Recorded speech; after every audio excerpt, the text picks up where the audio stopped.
Hello and welcome to episode 440 of the podcast devoted to the classic and sometimes not so classic genre cinema of yesteryear. I'm your writer, host, producer, Derek M. Cook. I want to welcome you to Monster Kid Radio, and we're going old school this time around. This week's episode, we're going to talk about a movie that is one of the most important movies in my own Monster Kiddom. We're talking about The Wolfman with my man, Stephen D. Sullivan. Author Stephen D. Sullivan has been a longtime friend of the show, and he's coming here to talk about Lon Chaney Jr., Larry Talbot, The Wolfman, and what it's like to get furry. Well, okay, that kind of sounds off. Anyway, let's talk a little bit about the music that you're hearing right now. This is the band Black Valley Moon. From their album, The Baleful Sounds of Black Valley Moon, Volume 1, the song is called Glade Runner Blues. You can pick it up from them at Bandcamp by going to blackvalleymoon.bandcamp.com. You can get the entire digital album, 12 tracks, for $5. I'll make sure there's a link in the show notes. Go check them out when you're done listening to this episode of the podcast. Of course, you'll hear the song in its entirety without me talking all over it at the end of the show, so stay tuned for that. In this episode, not only do we have the conversation with Stephen D. Sullivan about The Wolfman, we have Kenny's look at Famous Monsters of Filmland, we have a bedtime story from Professor Frenzy, and we have Dr. Tongue taking us back to the world of monster collectibles, and a couple of announcements that I want to share with you guys and gals. First of all, this past weekend was the H.P. Lovecraft Film Festival here in Portland, Oregon, and I had a blast.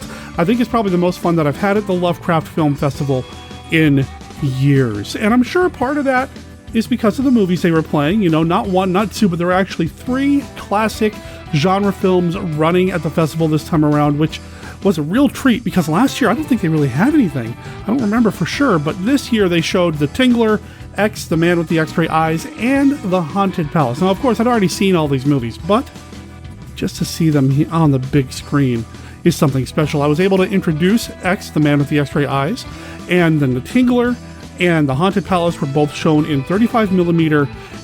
Oh boy, that was amazing. Victoria Price was there introducing or doing the Q&A after the films with Roger Corman, who was there as well. And speaking of those two, and let's bring Chris McMillan and Dominique Lamses into the mix, the 5 of us did a live episode of Monster Kid Radio, which I tried to record. Now, fingers and tentacles crossed. There were some audio issues on the end of the mixer that was being used by the folks at the film festival, and you know, whatever, it is what it is. There's a chance the audio is not going to be as clear as I'd like it to be, which is why I'm not planning to cover anything from the Lovecraft Film Festival later this month after I've had a chance to go through it all and see what I can do with it. Again, fingers and tentacles crossed. If you were at the Lovecraft Film Festival and I met you for the first time, or you're just now discovering Monster Kid Radio because of what was going on at the Lovecraft Film Festival, welcome aboard. I know we got a lot of people joining the Facebook group after the festival, and I'm assuming that that's where that came from. So welcome to the group, welcome to the podcast, glad to have you here, and I hope you enjoy your stay. If you were at the film festival and you took pictures, and especially if you took video, please reach out to me because I would love to see the pictures to begin with. And if you recorded the live podcast on video, even if it was just a little bit of it, that might help us reconstruct that live episode of MKR that we can play later on this month. So let me know if you have any of that. Would love to see what we can do about making this thing work and, sound as good as it possibly can be. You might notice that this episode, you probably noticed that this episode actually isn't going out until Thursday afternoon, and typically a new episode of Monster Kid Radio drops late Wednesday night, early Thursday morning. And, I appreciate your patience and letting me get it out later today. Thursday has always been the target day for Monster Kid Radio, so I still feel like I haven't missed a beat, but it is a little bit later, so I apologize for that. I hope I didn't ruin anybody's morning commute or anything like that because there wasn't a new episode yet. Anyway, this may happen more and more in the future, thinking about moving to a Thursday afternoon release schedule for a couple of different reasons. Part of it has to do with Facebook algorithms and Twitter algorithms, because the Monster Kid Radio podcast, when it's announced, it goes out to both the Facebook and Twitter and LinkedIn as well. I want to make sure that everybody's getting it, because I know sometimes on Facebook not everybody gets every post, and I'm kind of playing with the release time with that. Also, lately I've been staying up till like 2 or 3 o'clock in the morning on Wednesday night to get the show done. it's kind of tough. I mean, I'm a monster kid. I'm used to staying up late watching monster movies, but it's getting difficult sometimes. So we'll see. I'll keep you posted. A couple of announcements I want to go over real quick. First of all, Steve Turek. You've heard him on the show. He's the mastermind, the mad mastermind behind the monster movie tournament bracket breakdown sports thing that we do here. He's also the guy who's been in charge of the top 100 monster movies. He really helps out the show quite a bit. He's an essential part of Monster Kid Radio. I just hope he still has time for us now that he's launched his own podcast with his son and daughter. It's called the Diecast Movie Review Podcast, and you can find it on Anchor and Spotify. I'll make sure there's links in the show notes, and here in a moment I'll play the introduction from the very first episode just so you can kind of get a taste of what it is, and I highly recommend you check it out. I mean, Steve is amazing. Ben and Michaela are awesome, and their guest for their first episode, friend of the show, Joshua Kennedy, so go check that out. Also, big congratulations to Christopher Page and his co-host Lydia over at the Orphaned Entertainment podcast. They just recently recorded an episode that marks their 7th year of that podcast. I don't think that episode's actually come out yet, but when it does, I'm sure it's going to be awesome because all the other episodes are awesome too. I'll play a promo for their show here later on in the show as well. So congratulations to Christopher and Lydia.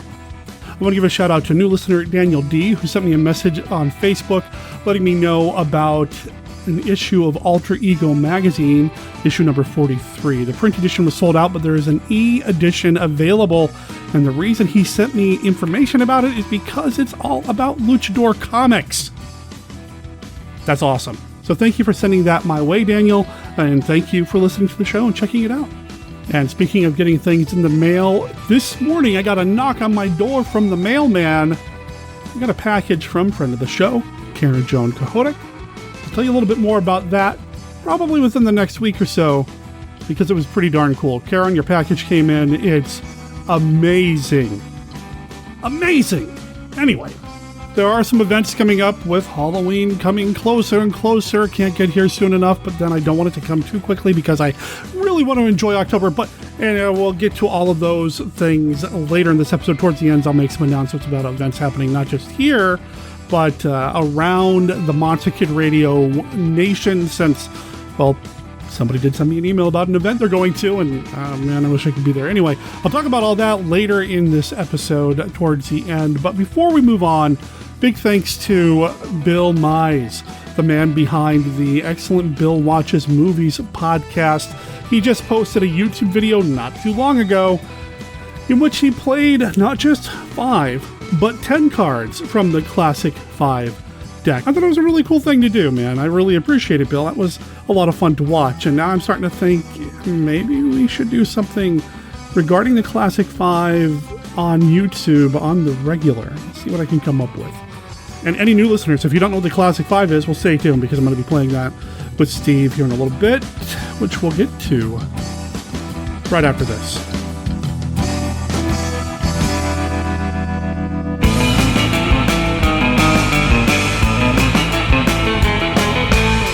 Hi, I'm Ben from the Diecast Movie Review Podcast, which is done by myself, my sister, and my father, where the genre of the movie is decided by the cast of a die. The categories are horror, drama, comedy, action, sci-fi and fantasy, animation, and musical.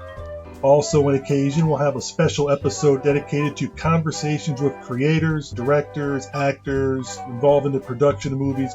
Join us and see what movie we pick next. Hello, Christopher. What insanity are you up to today? Oh, hey, Lydia. I'm downloading some movies. What? People are always telling me that's illegal. Not these. They're all public domain. Oh, look, Rescue from Gilligan's Island. Well, let me see what you're doing. Oh, you're at archive.org. Well, they have thousands of films, TV shows, commercials, radio shows, and books available. Yeah, but there are so many. I wish there's a podcast or something that would discuss these things. You know, give us an idea of what's worth the time. Christopher, there is. We do one. Oh, that's right. We host Orphan Entertainment. Once a month, we pick something and review and discuss it. That sure is nice of us. Sure. Why don't you click over to Orphan Entertainment and remind yourself a little more about the show? Oh, will do. Let's see, that's at orphanentertainment.com. And yeah, it looks like we're available on iTunes and Stitcher Radio. Oh, hey, can we review the Gilligan's Island movie someday? Mm-hmm. We'll see, Christopher. We'll see.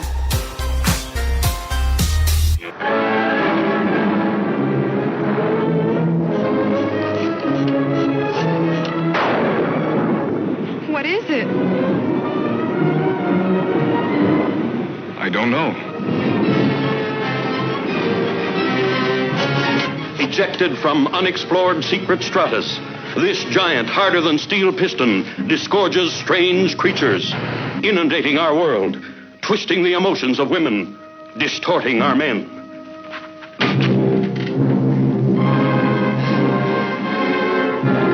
This is a piece we got off the mayor. Reflex action like a snake. Cut a snake in half and the two pieces go off in different directions. These things take over a man's mind? He becomes a robot? A machine taking orders? Join the hunt for the hiding place of terror. Find the breeding place of these globs of destruction. In feeding, the mouth parts rupture the cells, convey the food to the stomach by a pumping action.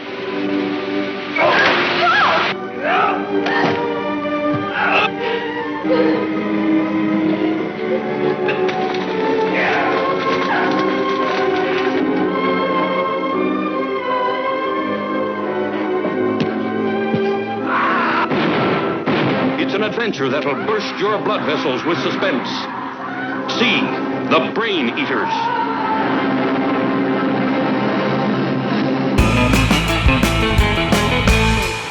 Professor Frenzy, it's a show. Professor Frenzy, show. Professor Frenzy, it's a show. Professor Frenzy, show. Welcome to Professor Frenzy's Bedtime Stories, created especially for Monster Kid Radio. My name is Jerry Green. In this segment, I'm going to tell you a story from EC Horror Comics. Today's story is Television Terror. It is from The Haunt of Fear, number 17, the September-October issue from 1950. It was written by Bill Gaines and Al Feldstein, and the art was by Harvey Kurtzman. So sit back and relax while I tell this haunted tale. Hey everyone, it's 8 p.m., and that means it's time for the Al Hunt Show. Families all across the nation tune their newfangled television sets in to see Al and his zany antics. Tonight, Al is going to spend the night in a haunted house. He has a remote camera and will be heading into the old Creedmoor mansion. His guide for the evening is noted paranormal investigator Professor John Poltergeist of the London Society of Psychic Research. Poltergeist tells Al all about the history of the house. In 1897, old Mr. Creedmoor came to the house with his new young bride. Apparently, their age difference made their lives difficult. One night, Creedmoor was found dead, hung by the neck in the upstairs room. The law said that he hung himself, but you know how rumors get started. It was said that he was killed by his wife and her lover. Soon, Mrs. Creedmoor remarried and moved into the house with her new husband. Less than a month later, they were both found dead, hanging in the same upstairs room. No one has lived in the creepy mansion since. On with the show. Al Hunt and Poltergeist head into the house with a portable camera in tow. Poltergeist goes upstairs, and Hunt stays downstairs to look around. Hey, there's a portrait of the stern old Mr. Creedmoor and his mean-looking wife. Hey, what's that? Suddenly, Hunt feels something cold on his cheek. He gets frightened and runs upstairs. His head is spinning and he's full of confusion. Al puts the camera down and the audience can see him through a doorway. He climbs up onto a chair, his head disappearing behind the doorframe. He kicks the chair away. Then viewers can only see his legs dangling limply above the floor. The end.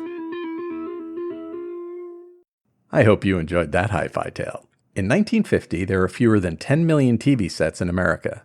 TV was the new and exciting technology. This story was published a year before I Love Lucy debuted.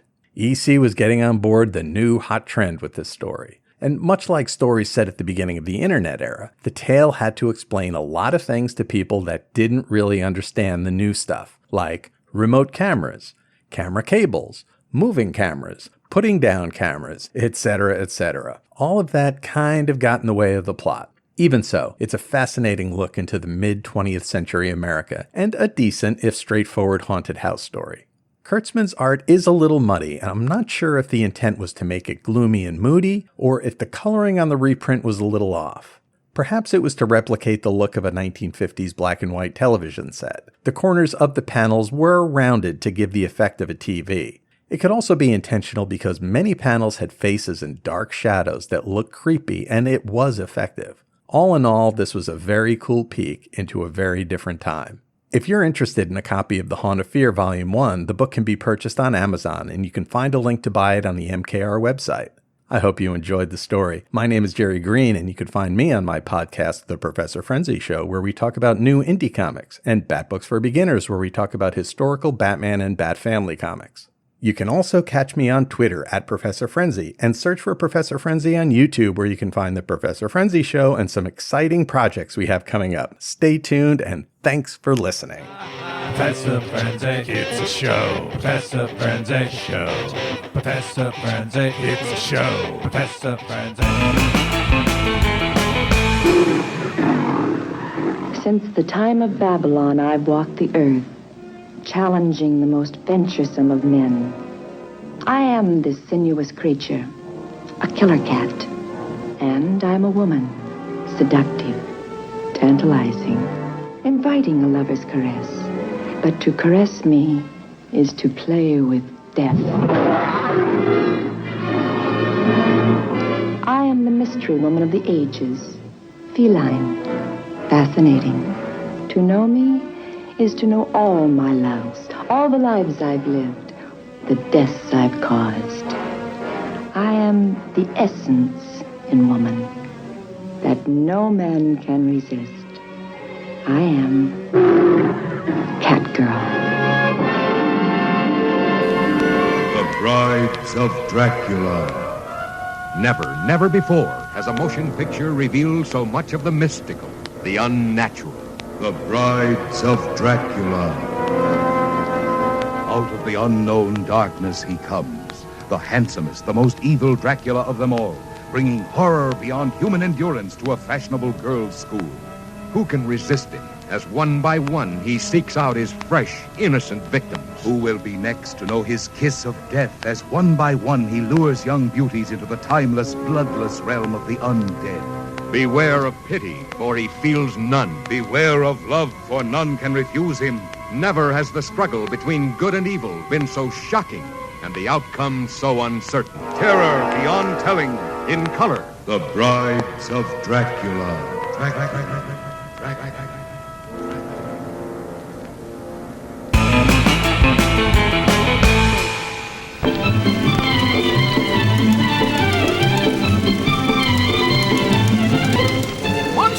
Radio presents Dr. Tongue's World of Monster Collectibles, spanning the globe looking for monster goo so you don't have to.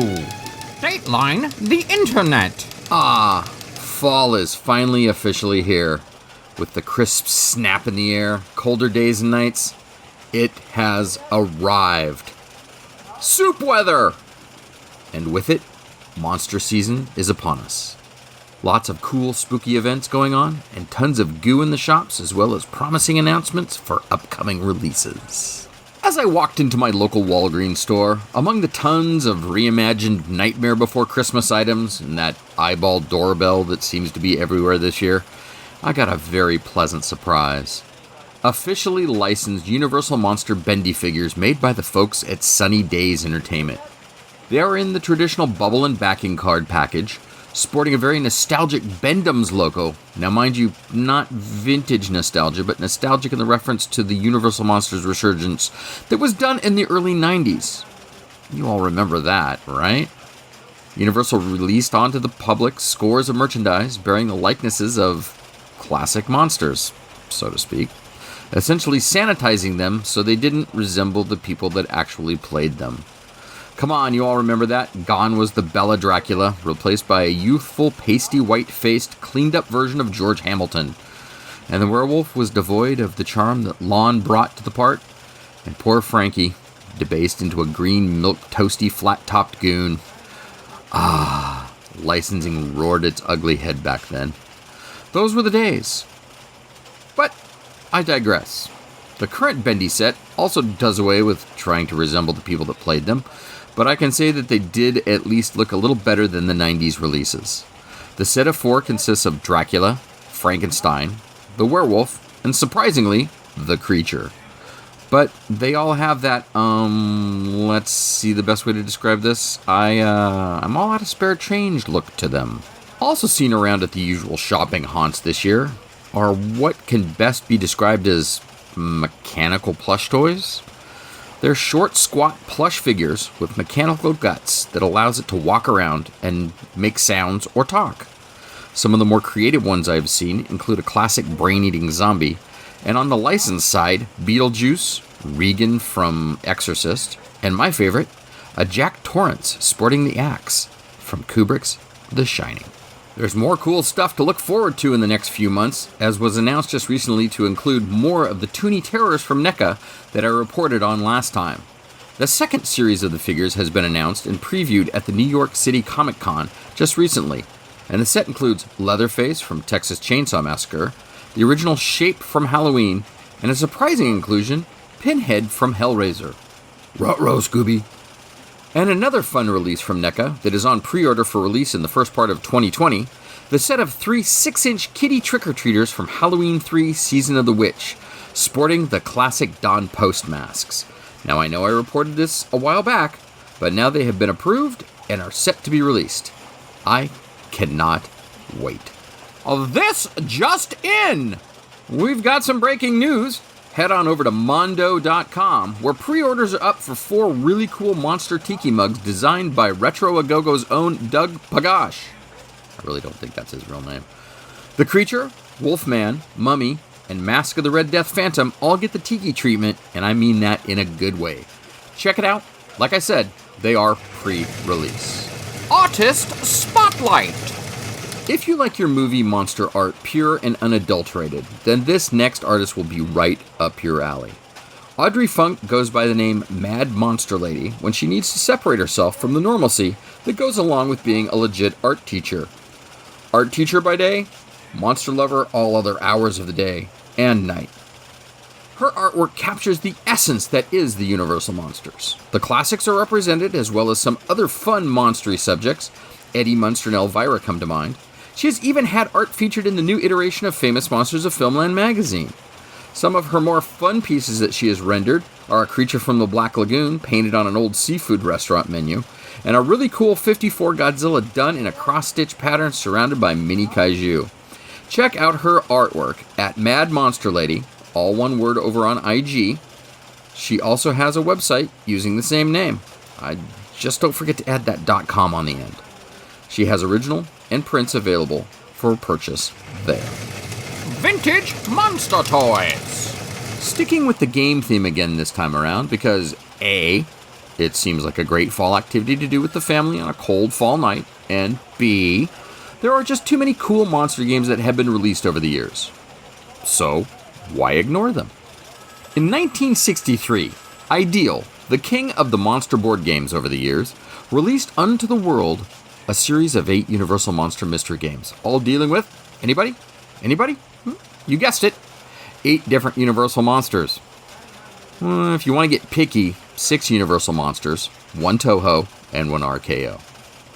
The games themselves were very basic spin card token figures around a track style board games, but sporting great images, each featuring a different monster and the classic likenesses that we have all known to love over the years. The series included Frankenstein's monster, Dracula, werewolf, mummy, Phantom of the Opera, creature, and then 2 giants of the industry, King Kong and Godzilla. The artwork on the front of all the games was done in a collage style, with various graphics from the game board and pieces, and featuring a large picture of whichever monster's game it was. Now the images of the monsters varied from game to game. The Dracula and werewolf looking very much like Bella and Lon, respectfully. King Kong's image was taken from a famous promotional pose with him trashing New York City, about to put the whoop-ass onto whomever stole Ann Darrow. The Godzilla also looks to be taken from a promotional picture and has the big guy trashing what looks like also New York City. The Frankenstein didn't really look like Boris, but more of a generic image of the monster we've seen before on other Universal items. Now, with the Mummy, the Creature, and the Phantom bearing strange resemblances to their poses from the Aurora Monster model boxes, but not as clean. The games themselves are all family-friendly. Well, if your kids like monsters, and if they don't, maybe they're not your kids. They're relatively easy to play, and they don't involve a lot of setup time. But here's the big but. On the other hand, at the prices that these are commanding on the collector's market these days, I'm thinking you want to keep your children as far away from them as possible. Now, I am talking safety deposit box as far away as possible. In order to obtain any of these games, prepare to open up your wallet. And honestly, that is if you can find them all. From my understanding, the Mummy seems to be one of the more difficult ones to obtain, as well as the Phantom. And to give you an idea as to how rare these games are, I have yet to see any of the 8 in my over 30 plus years I have been doing vintage collectibles. eBay has made it easier to find them, but it hasn't made them any cheaper. Happy hunting out there, monster kitties. It's that time of the year, guys. Got any sneak peeks of monster merchandise coming out soon? Or feedback on the DTWOMC segments? Drop Derek a line and he'll forward it along to me here at MKR. And if you're interested, you can see what's going on over at my toy shop on Instagram at Dr. Tongue's Toys, as well as on Facebook under Dr. Tongue's I Had That Shop. Or you can head on over to my private Instagram account, MonsterMan64, to see some of the cool stuff I pick up from my own monster collection. This is Mark, Dr. Tongue Peterson saying, happy monster collecting, everybody. I'm out. Peace.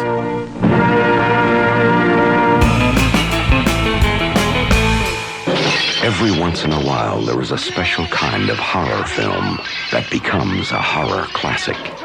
In 1931, it was Frankenstein. In 1932, it was Dracula. In 1971, it was Rosemary's Baby. In 1973, it was The Exorcist. And this year it is From Beyond the Grave.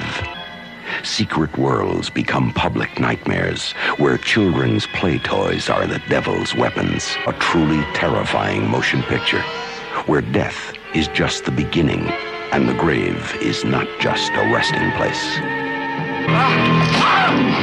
And pleasant rooms become evil tombs.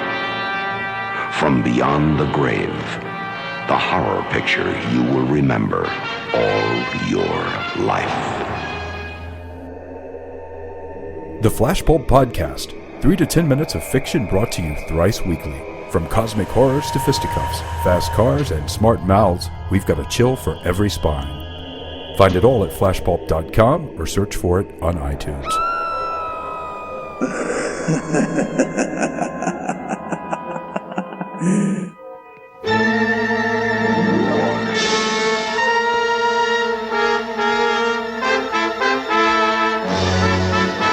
Fission Science creates an electronic monster so terrifying, only screams can describe it. Come back home. Come back home.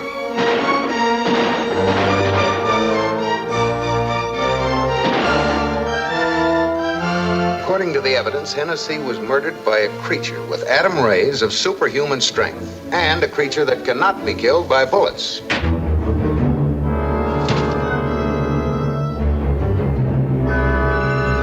I said I would live to see you die. I just came from the Bureau. They checked the murderer's fingerprints. His name is Willard Pierce. They let me have it from the files.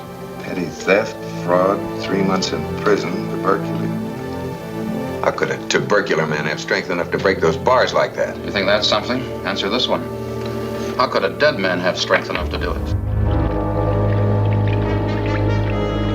Fantastic, but based on scientific fact. Please. How low they're flying. You will stop all planes and trucks searching for radioactivity. If you do not, many people will be killed. There will be no other warning. Hello! Hello! Hello! They hung up before I could put a tracer on it. Slow down, Dave.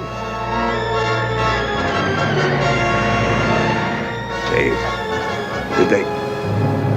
No.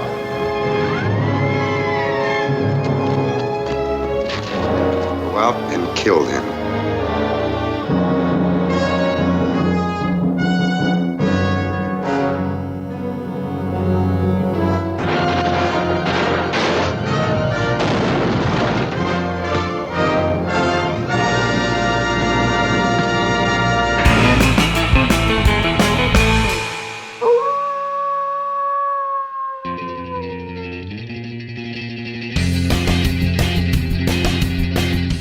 Monster Kid Radioheads, this is Kenny with a look at Famous Monsters of Filmland.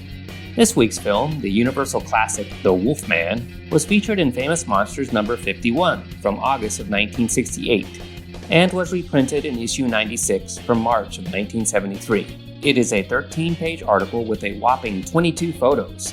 It starts with this corny intro. Even as a child, Larry Talbot wolfed down his food. His first words were, "Woof woof." He was the first kid on the block to sprout a mustache. At 3, did it all mean something? Only Lon Chaney Jr. knew. And he wasn't talking while the moon was full. Even a man who is pure in heart may want to raise a little howl now and then. The rest of the article is a straightforward synopsis with much of the dialogue transcribed. Of course, spoilers abound. Here is how the famous first transformation is described. Stunned, Larry now feels there may be some truth to Malayla's words. He races away into the depths of the forest back to Castle Talbot. With a quick glance up at the moonless sky, he bursts inside and dashes to his room. His heart pounding, he flings himself into a chair and tears off his jacket. Feeling strange pains in his feet, he quickly removes his shoes and socks. More strange pains and unknown sensations sweep over his body, and he turns his gaze to the open window. The newly risen full moon shines in, bathing him with its brilliance. His eyes become glazed, and the mind of Larry Talbot vanishes. Coarse gray hair covers his feet and legs, and the bones of his feet alter their shape. His nails become claws. The Wolfman rises, pacing from the room on its padded paws. The rest of the film is covered with similar detail. We will see more about it in our main segment. That is all for this week's look at Famous Monsters. We will have more next time. Adios.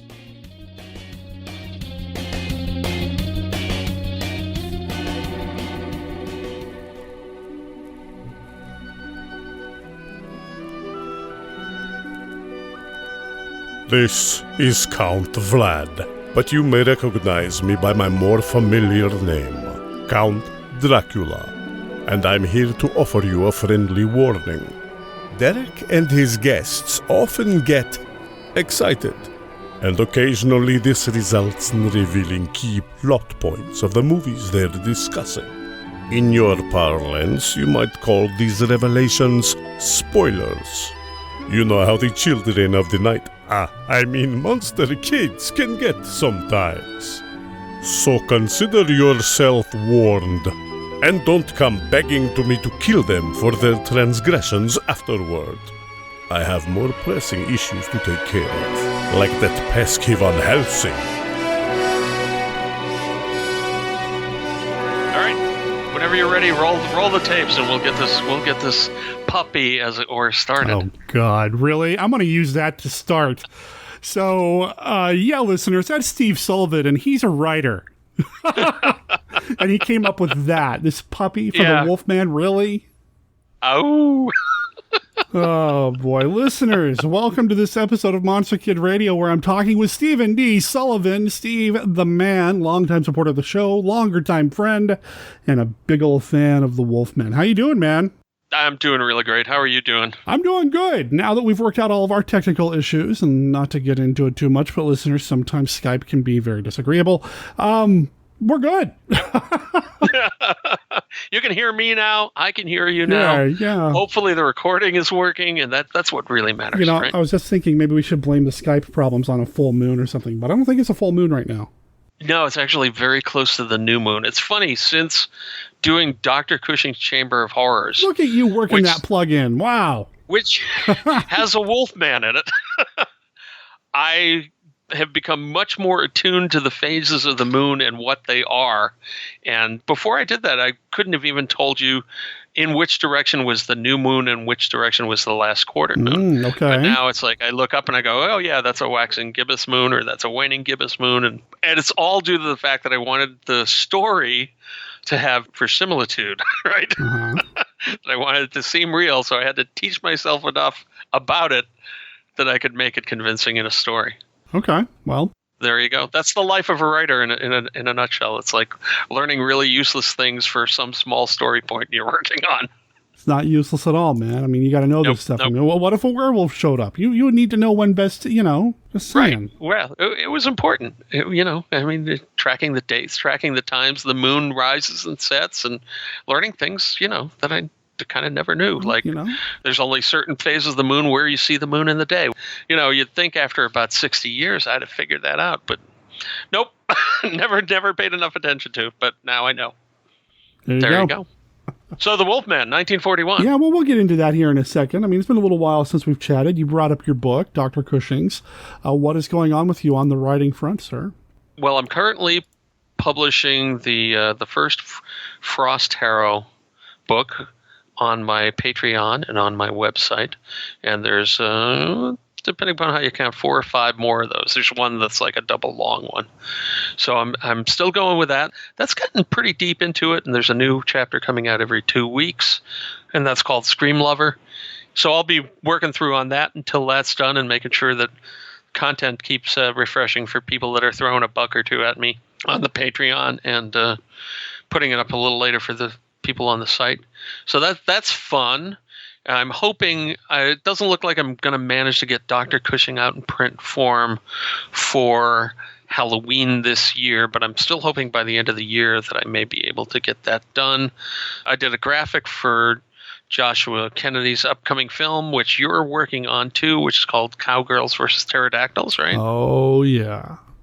Yeah, so that was fun. I'm doing that. Doing a couple of role-playing game things, writing a story for a game called Metamorphosis Alpha, I think, assuming I like the contract terms, and just wrapping up Tournament of Death stuff that should have been done 2 years ago, but it's almost done now. So lots of stuff for me. I don't know anything about having a crowdfunded project that isn't done yet when it should have been done a long time ago. I don't know what you're talking about. Number 9. Shut up. 9. Shut up. Shut up. That was a Beatles reference, really. It wasn't anything else. No, I feel terrible about that. It's coming along well, though, but it's what I've discovered with Kickstarter after having done 3 is no matter how long you think a Kickstarter will take, it will take double that. Even if you take your original estimate and you double that, it will still take double that. And the only way I can see to avoid that is to actually have the entire thing finished before you put it out, which I may do with the couple of books that I'm finishing up as part of the crowdfunded Kickstarter. I may kickstart those in order to get pre-orders for the print books.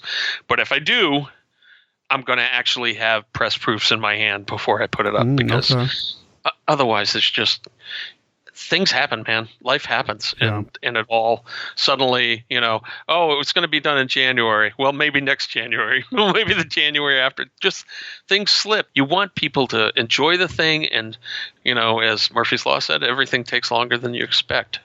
And anything that can go wrong will at the worst possible time. As we well know, considering our issues with Skype this morning. With Skype today, which normally is, we get online 10 minutes before we're going to record. You switch on your unit, I switch on my unit, and it works. And today it didn't. And we spent 20 minutes, and I don't know how we solved it, and you don't know how we solved it either. I have no idea how. I don't know. It just suddenly started working, doing the exact same things we'd been doing for the last 20 minutes. Derek was like, I think I heard you breathe because it was my mic that wasn't getting to him. I could hear him. I could see my mic was working, but he couldn't hear me. It was weird. Anyway, so maybe it's spooky action at a distance. Spooky. Yeah, well, it's appropriate since this episode is going out in October, and that is the best time of the year for monster kids like us. Oh, wonderful time. I'm not paying for the rights for that song. Stop. Nah, we're good. We got other things to get to. We've got old folklores. We've got, how does he put it? Not lycanthropy. How does Claude Rains pronounce it? Lycanthropy? Lycanthropy. Yeah. We've got that to talk about. We've got gypsies running around doing stuff, and Bela playing Bela, and we've got... And silver canes. And later silver bullets, and all sorts of good stuff. No silver bullets in this one, but yeah, it does eventually. Not this one. Yeah. We're talking about the Wolfman. We are. The original Wolfman. The 1941 film, not quite the original werewolf film from Universal, but when you think werewolves, Universal, you can't help but think Lon Chaney Jr. in some amazing makeups playing the amazing character of Larry Talbot. And to get warmed up and into the mood, we're going to play a round of the Classic 5 Universal Edition. Are you ready, Steve? Ooh, maybe. We'll see. As you all know, if you listen to this regularly, this is a conversation starter, but it's never pre-rehearsed. So those of us being asked the questions have no idea what they may be, and it may be things that we've temporarily forgotten or never knew to begin with. But let's see how we're doing today. That's right. So the Classic 5 conversation starter, I've got a deck of cards here. Each one of these cards has a this or that, which movie do you prefer style question. There are no wrong answers, and this time around we are sticking to the Universal deck. And Steve, if you are ready to play, let me know by singing the theme song. The Classic 5! Excellent. All right. Here we go. Card number 1. And I think we've brought this one up before in the past, but I'm going to bring it up again because it's kind of sort of relevant. Who would really win in a fight, Steve, the Wolfman or Dracula? Oh, it's funny you should ask that, because I was actually watching Abbott and Costello meet Frankenstein just like an hour before we started talking. Mm-hmm. So just now, and at the climax of that, Dracula and the Wolfman are on either side of this gurney with Lou Costello on the gurney, and they're pushing the gurney at each other, and neither one of them can quite get the other to move away. It's like a tug of war. They're really evenly matched. But if we remember that the Wolfman ends up like grabbing Dracula and spoilers, jumping over a cliff with a bat in his hand. So, my tendency is that the werewolf could probably defeat the vampire generally, but Dracula is Dracula too, so every time you think he's dead, he's kind of not dead. So as we know from the Universal films, so I'm thinking they're fairly evenly matched in terms of sheer physical strength, and it would be a matter of the Wolfman's animalistic tendencies versus Dracula's cunning and hundreds and hundreds of years of history.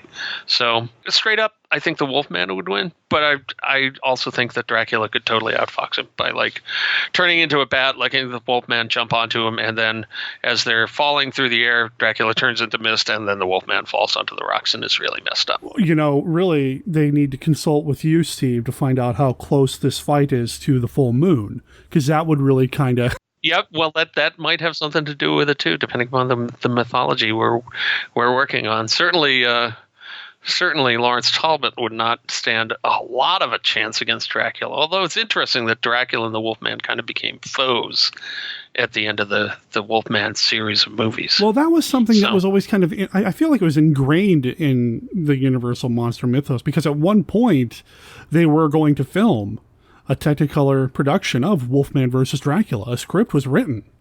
I wish they had done that. Now, I've read a version of that script, and the first part of it was awesome, and then it kind of completely went to hell. Yeah, it does kind of fall apart there at the end. I was thinking as I was watching The Wolfman and the associated movies this last week, I was thinking, I would give almost anything to write that myself. So Universal, Dark Universe, if you're listening, I will totally write The Wolfman versus Dracula for you.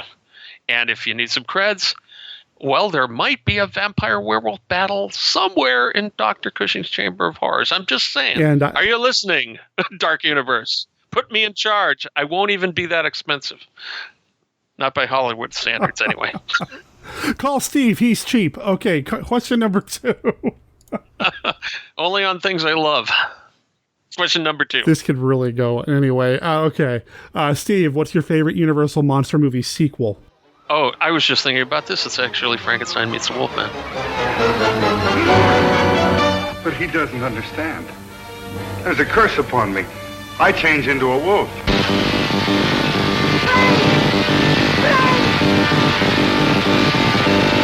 Listen to me, Frank.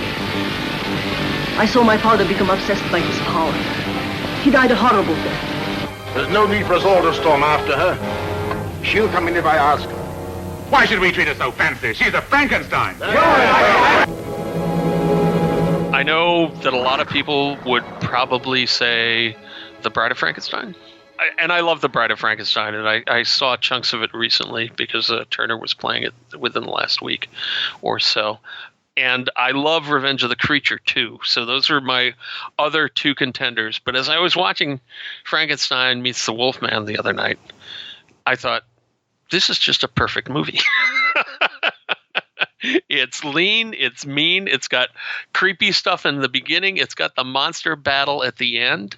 It's got Bela Lugosi and Lon Chaney Jr., even though Bela is not really recognizable against the under the monster's makeup.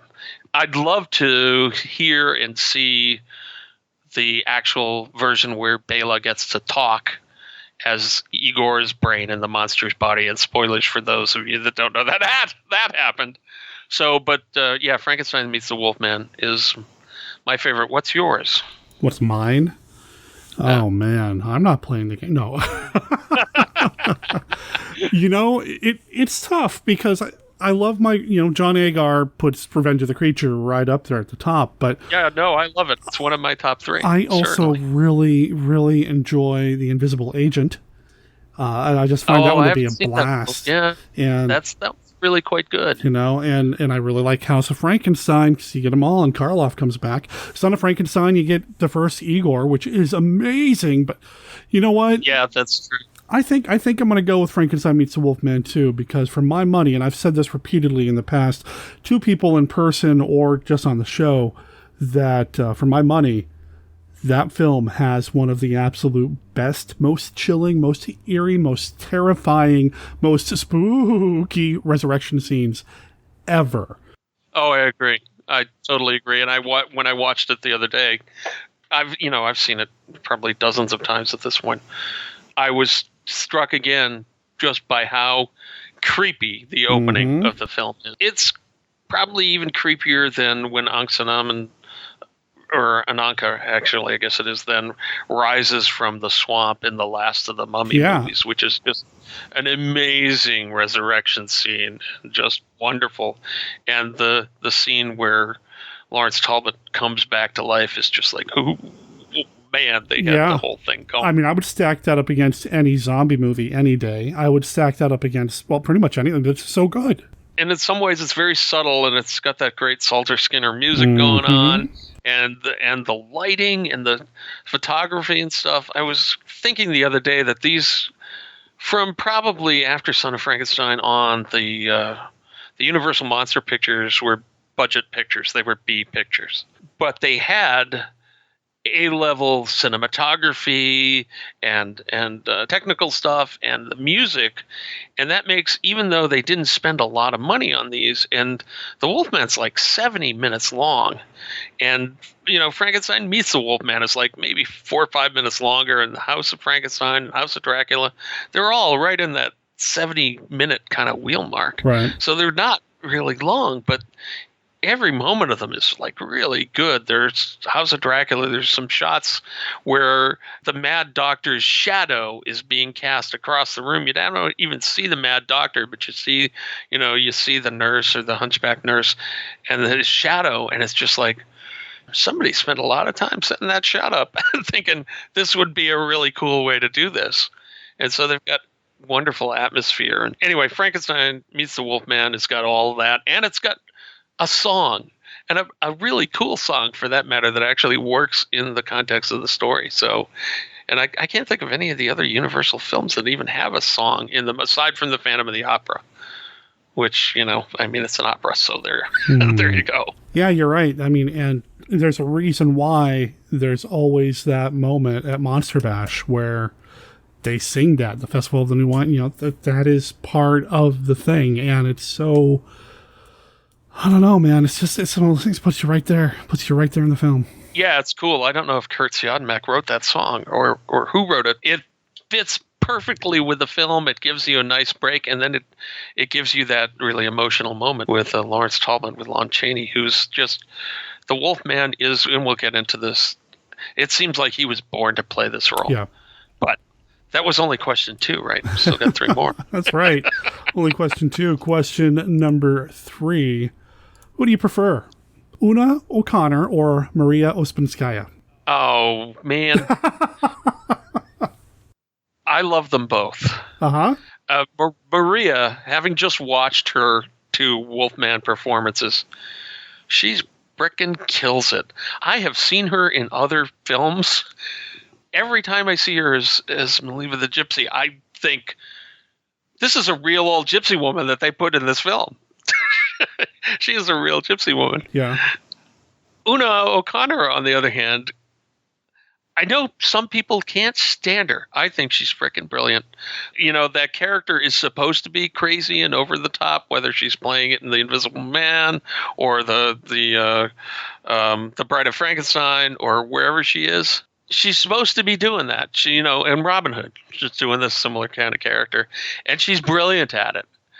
And I love her. I don't have any of this resentment that a lot of fans is like, oh, she's way out of place in this movie. And I totally disagree. I think they brought her in for a specific reason, and I think she does that perfectly.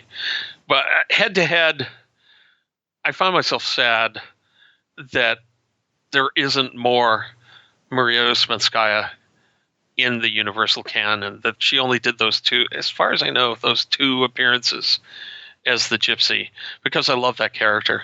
And, I didn't put exactly that character into Dr. Cushing's Chamber of Horrors, but there are Gypsy characters, and it's all because she's so good at that.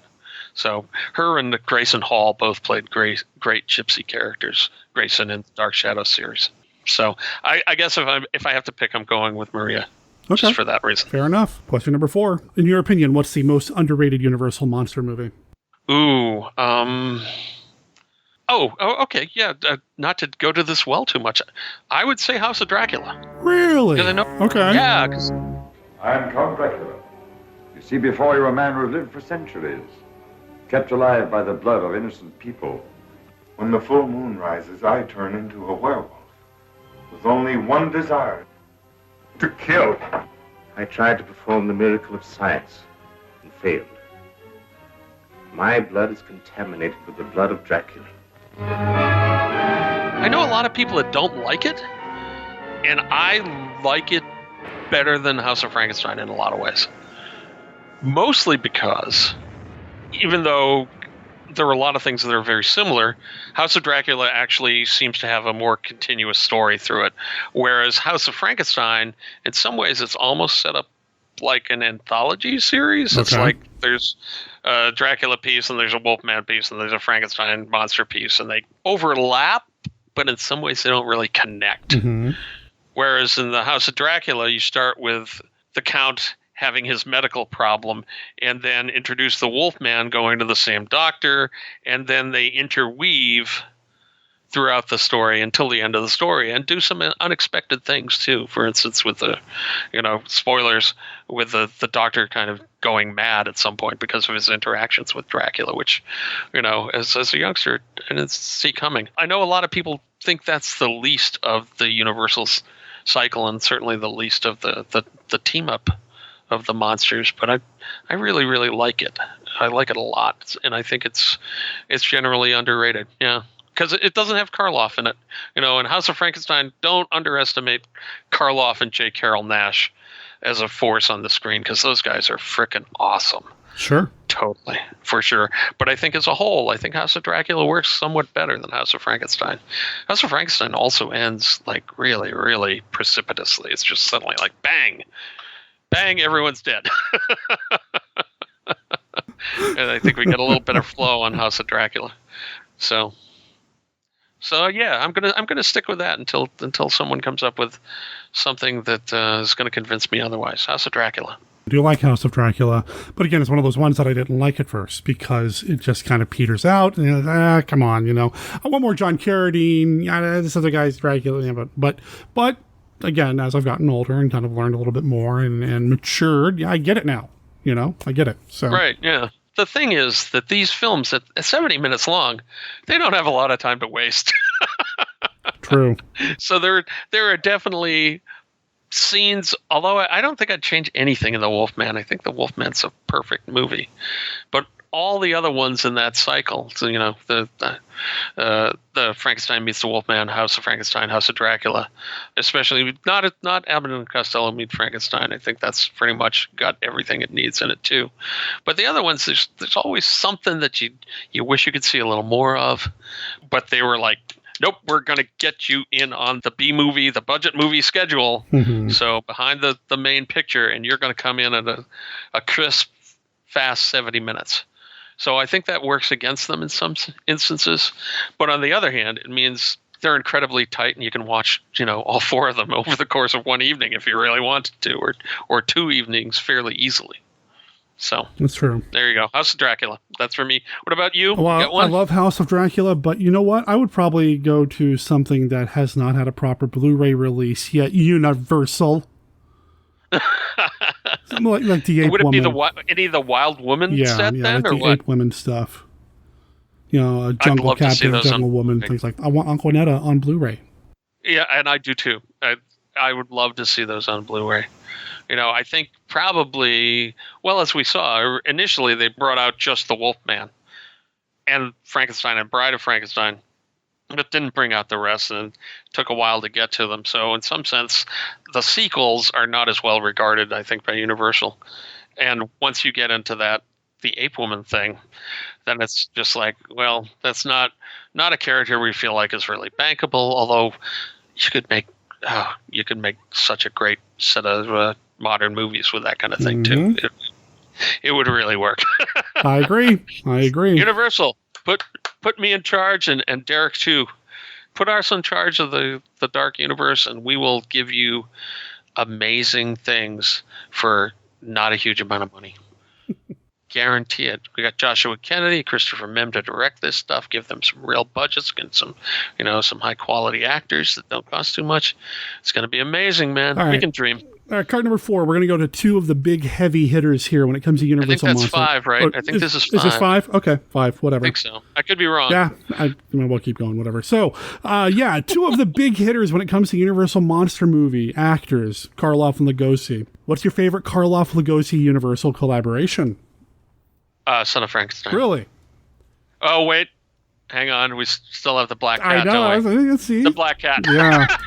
I love the Black Cat. Those two are the ones that was like, oh, push-pull. If you're talking about sheer monsters, it's got to be Son of Frankenstein because they're amazing in that. But if you're talking about the two of them, you can't top the Black Cat. The Black Cat is one of my favorite roles for both of those guys. Yeah. I make two of my favorite roles. The Lugosi character is maybe his best role in some ways, I think. And the Karloff character is too, They're both playing against type. They are. I mean, it's not too against type for Karloff to be sinister, but usually, and I watched a whole bunch of his Mad Scientist movies recently. Usually he's the Mad Scientist, but he's got some redeeming quality.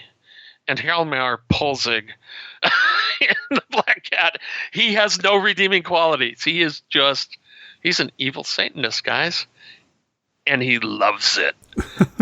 And he plays it. And Lugosi is just wonderful as this, kind of wounded, crippled adversary that's trying to regain his life and his family. And oh man, it's like he's running into a meat grinder, and the Black Cat's just It's an amazing and twisted little picture. And so, yeah, I'm going to have to go for the Black Cat on further consideration. But if you're talking sheer monsters, Son of Frankenstein. I don't know where we are, if this is 4, 5, 6, or whatever, but I think that was 5, but let's do one more just in case. All right, let's bring it back to Lon Chaney. What's your favorite Lon Chaney Inner Sanctum film? Weird Women. This is the Inner Sanctum.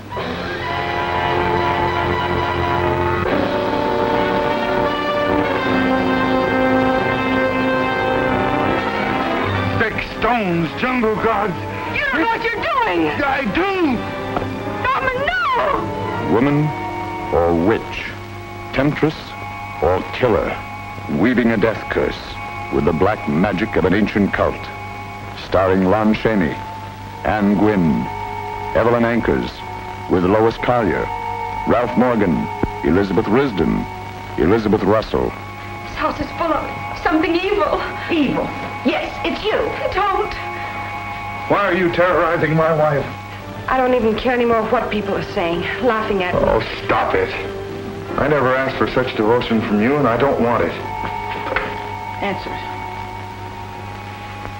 Although I like all of them, and I was watching a bio of Lon the other night, and there was one that they were showing a clip of, and I was like, I don't really remember that one really well. So I'm probably going to have to go back and watch all of them. But Weird Women is it's a great story by Fritz Lieber. It's got Evelyn Ankers in it. And people have dissed Lon over the years for not being the greatest actor. I disagree. I think he's a really, really good actor, and I think he does really well in those roles, whether he's playing kind of an on-the-edge madman or a misunderstood character. Mm-hmm. He's good at that, and that's why he had some range, but he also had strengths, and his strengths was kind of the big, lovable guy who's tortured, and that's why the Wolfman is kind of like his signature role. I know they've did a more modern version, but I can't think of the Wolfman without thinking about Lon Chaney Jr. And sure. So anyway, The Inner Sanctum, Weird Women, it's a top-notch kind of supernatural thriller thing. Yeah. And remade again as Night of the Eagle or Burn Witch Burn, right? Yeah. All right, so that's the classic 5 or 6. That's the classic 5 or so, yeah.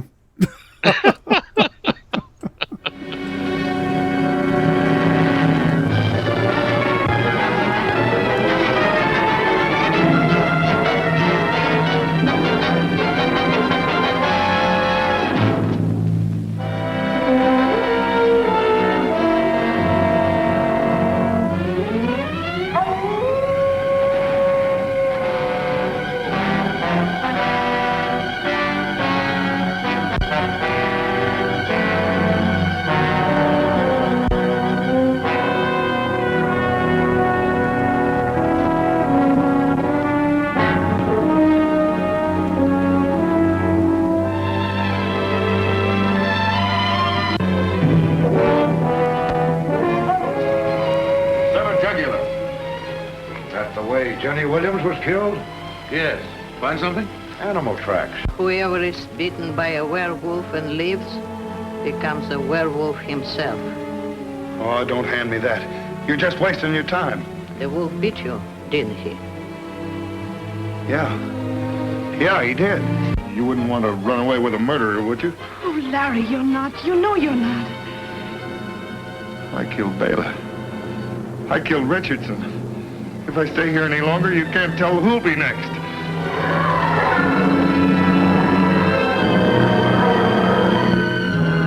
The Wolfman. I popped it in late last night before I went to bed. I was going to watch it this morning, but I didn't want to wait any longer. Besides, there's something just cool about watching these movies when it's dark outside. And you have that, and you add to it the opening bumper, I guess, the logo, Universal, the spinning globe. Mm-hmm. There's just something about that puts you immediately in the perfect frame of mind. I adore that. I miss the globe, the spinning globe with the airplane going around. I miss that. But still, the Wolfman's opening with the spin. Oh, it's just wonderful. Spinning globe with the spangles and stuff. Man. I love that logo, and I'm not even sure how they did it. Yeah. I think it was kind of letters on transparent things. Anyway, it's it's great. And then you throw the music on top of it, and you are in the mood. Music by Salter and Skinner. Beautiful stuff. Who were some of Universal's best score writers from the time, and did all sorts of things, including the classic Sherlock Holmes themes, some of which may have been in the Wolfman or vice versa. It's like it all starts to blur together after a while, and Universal treated it as a sound library. But yes, yeah, I mean it's gorgeous music. It is something that just is it a 3-note thing? Da, da, da. Yeah, pretty much. And yep. 3 notes. When Universal started their monster cycle with Dracula and Frankenstein and The Mummy. The Mummy's got a song in it, by the way, now that I think about it. There's a dance number, right? There's a dance sequence. Anyway. Oh, you're right. Those 3 films. I don't know if it's something you can sing along to. That's true. But those films, they don't have a lot of music at all.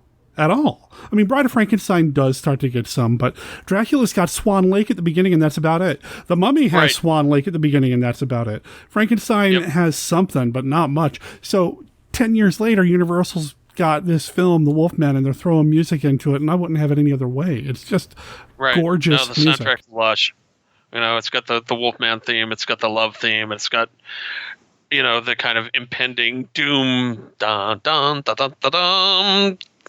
It's like, it's a soundscape of music and cues, and it totally adds to the atmosphere of the film. It really does. So for those of you who somehow haven't seen this film, the story of the film is that Lon Chaney Jr.'s character, Larry Talbot, returns to England Wales after an extended stint in America learning his craft as a technician on telescopes and other machinery, returns home after his brother is killed to his dad, who is played by Claude Rains, who is like the lord of this local area in Wales. And a good 1.5 foot shorter than his sons.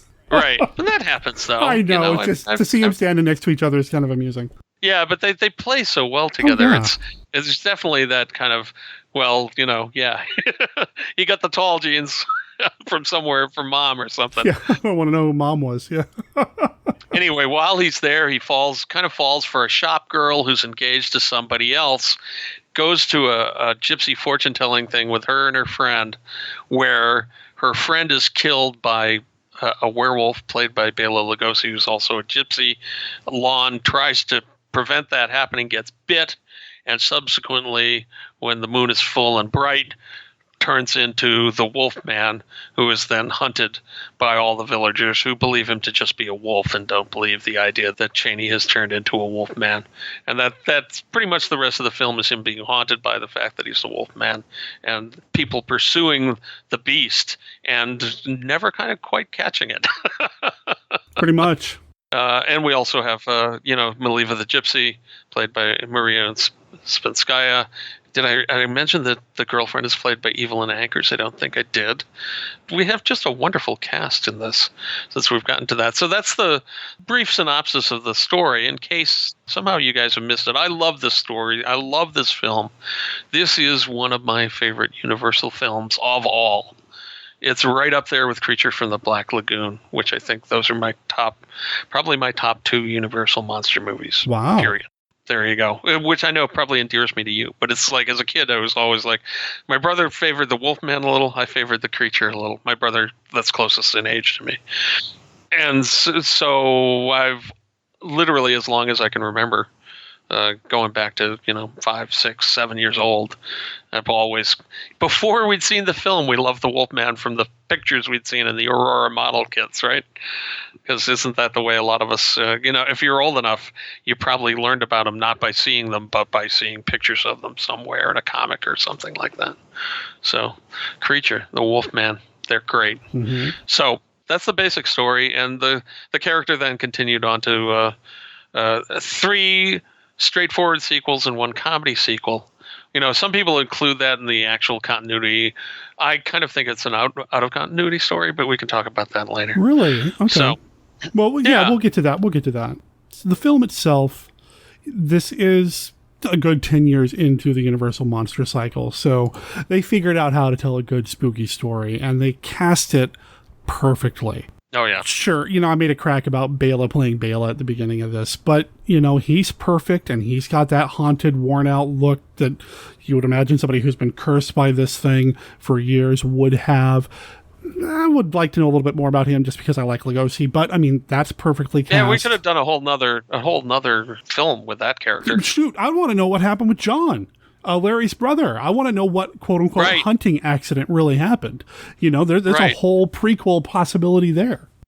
There is, and what I'd forgotten when I was watching it this time is that when Larry shows up, there's actually a portrait of John on the wall in the manor, and he looks just like Larry. Yeah.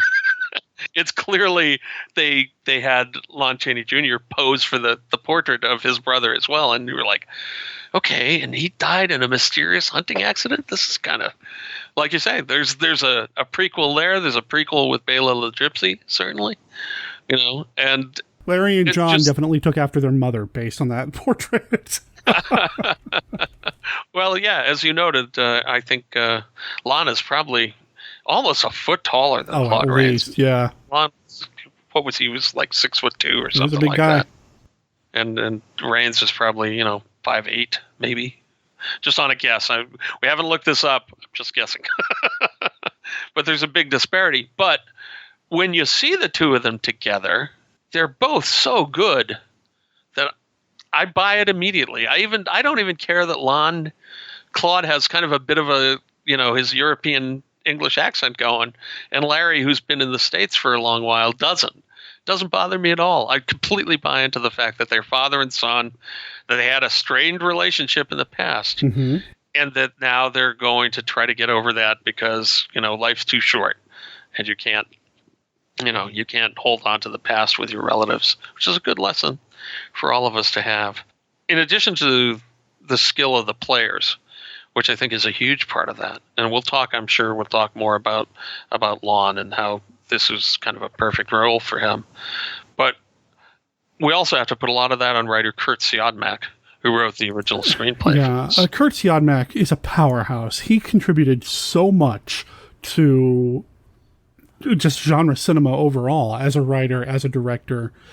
He did a lot, not just this film, but he did Donovan's Brain. Well, he did Frankenstein Meets the Wolfman, among other things. He did Creature with the Atom Brain. He did all these films. He did 13 Demon Street, which is a series that I wish existed in a better form complete, which was an anthology series on TV that was hosted by Lon Chaney. I don't think I've seen any of those. A lot of it's not really available. Some of it didn't survive, unfortunately. Right, he did Donovan's Brain. Yeah, he did Donovan's Brain. Riders to the Stars. He did The Magnetic Monster. Yeah, Bride of the Gorilla. this guy... Beast with 5 fingers. Yeah, just tons of stuff. Son of Dracula. He was all over. He wrote the screenplay for I Walked with a Zombie. Come on. This guy is so important when it comes to these movies that we love. And he contributed so much to the werewolf mythos. So much that we attribute to the werewolf mythos comes from this film. He may not have created a lot of it. I know I've heard people say he created the silver bullets and werewolves thing. Well, as it turns out, I just read a story the other night that was written in 1927 that talked about killing werewolves with silver bullets. So clearly that there was precedent for that. But what he did was he took all the myths and all the ideas and he combined them all together into what we now consider to be kind of the classic werewolf mythology.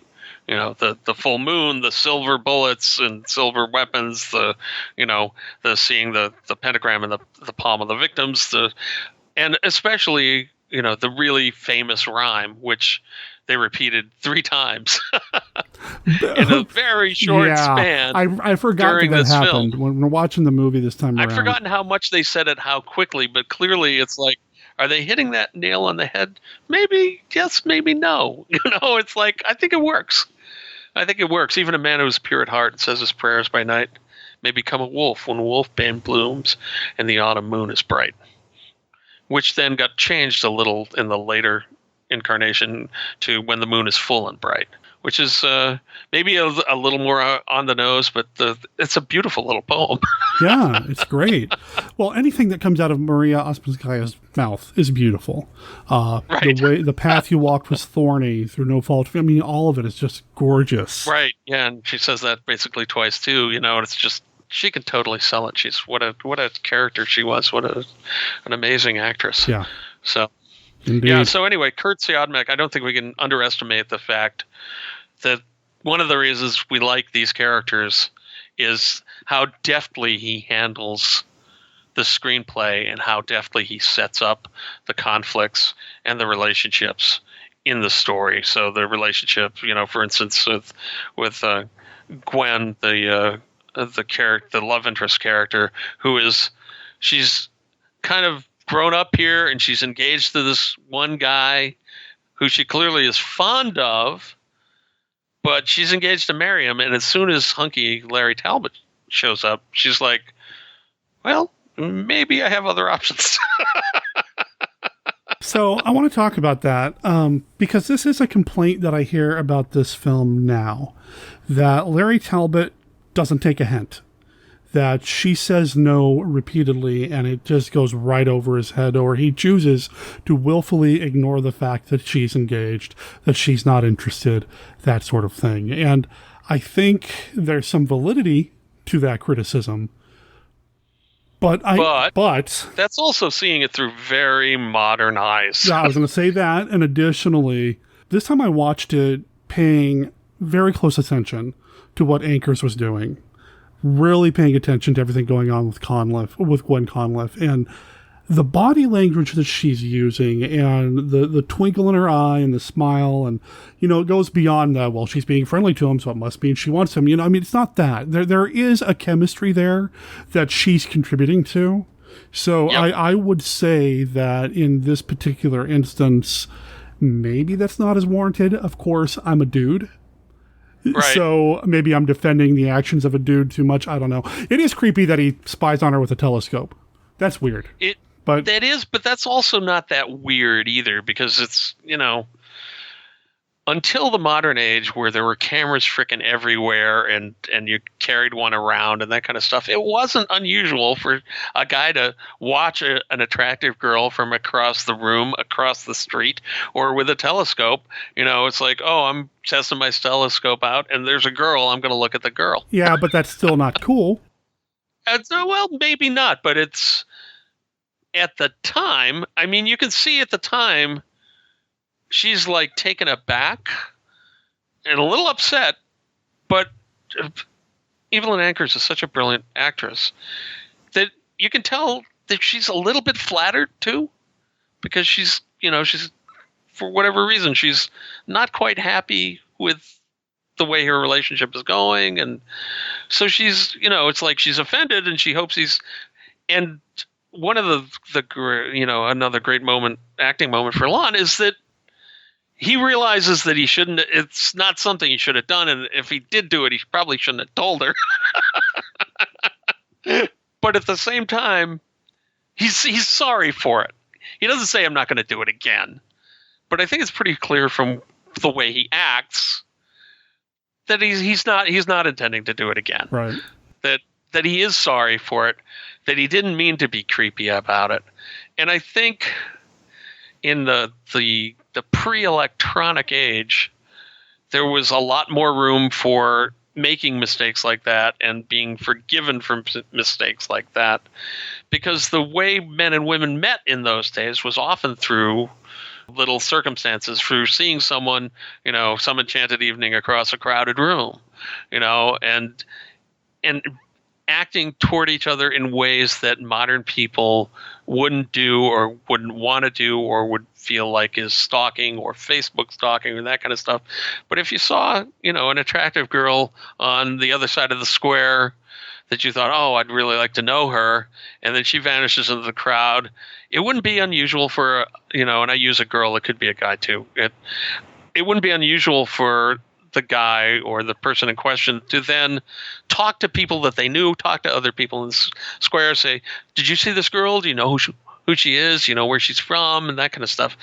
You had to meet through personal connections or through coincidences or that kind of stuff back in those days. So seeing an attractive girl in your telescope and then going down and trying to see if you can meet her and impress her, it's not that crazy in the 1940s or 30s or 20s or, you know, any time before that when communities were much smaller and people were much more insular. Do you know what I'm saying? I hear what you're saying, and I hear where you're coming from. Again, it's not enough to make me say, oh, well, you know, this movie's terrible. Talbot's a terrible character.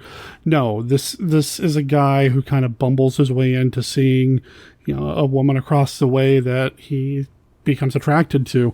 And I think it's really important to point out that this is a time way, way, way before no means no. This is a time where if you just watch the movies from the time, where when a woman says no, sometimes she's not saying no. Sometimes she's saying, convince me, or I don't know you well enough, and again, or something like that. Take all this stuff that we're saying, taken out of context, it's going to sound terrible, but well, it might, but that's by modern standards too. Yeah, and that's something to keep in mind regarding films of the time, how stories were being told, and not just horror films, not just genre movies, but no, you know, the it doesn't Cary have Grant anything films, to do with, you know, all the, you know, right. the screwball comedy, you know, all of that. It was a different way of presenting relationships between men and women, and that's why I said I was paying a lot of attention to what Anchors was doing, because if it was a no, you know, foot down, we're done, well, then Lon does kind of push it a little bit, or Talbot does push it a little bit. On top of that, Talbot doesn't just remain a creeper. He stumbles across seeing her, and then he goes and does the right thing by introducing himself. He doesn't, you know, stalk her throughout the rest of the film. Right. Well, and then he has this encounter with her, and she's like, well, I'm not interested. She says she's not interested.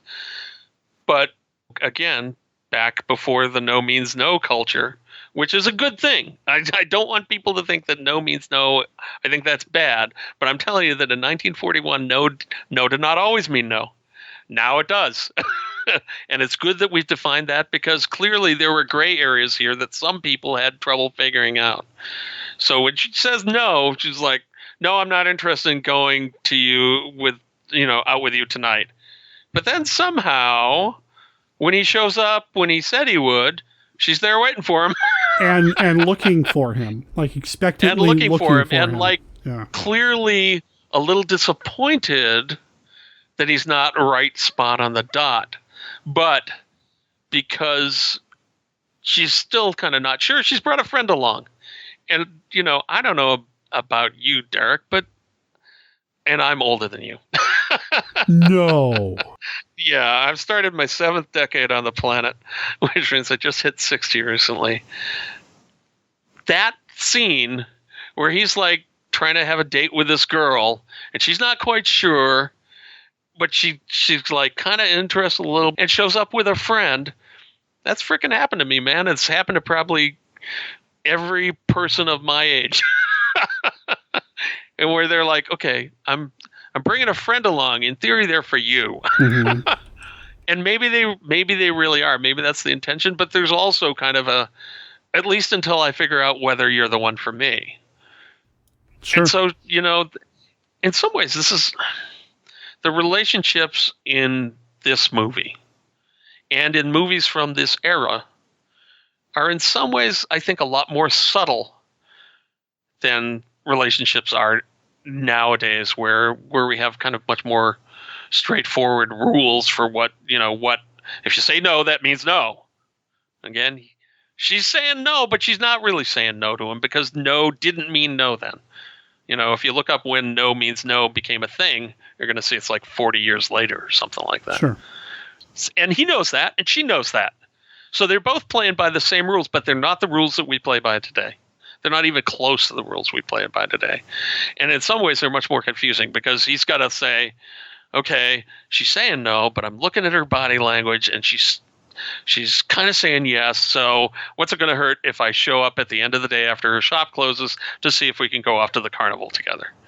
You know, if he shows up and she's not there, then, you know, if I'm him or back in the day, then he probably thinks, well, maybe she really did mean no, but maybe I'll give it a try again. Maybe I'll see if she's at the carnival. Maybe I'll, you know, then there might be some other steps to see if it was a hard no or if it was a no, not right now, no, convince me, no, but kind of thing. Maybe we've gone on too long about this, but I feel like I'm getting more and more uncomfortable the more we're talking about. I feel like it's important that we place the relationship in the context of the times as well as the context of the movie, because I feel like whenever I hear that complaint about this movie, I feel like people are judging that with eyes that are literally 80 years past when the movie was made, right? And it's just not 80. I've got my math right. And it's just not the same thing. It's, like the 60s has a somewhat different set of rules than the 70s, and then, the rules of relationships change over time. Even though the biology is similar, how people interact with each other change over the course of human history. It's just the way it is. So don't judge it by now. Look at the way they play to each other. Try to read between the lines and what they're really saying. Try to see what they are, because clearly they're attracted to each other, and that's the important thing.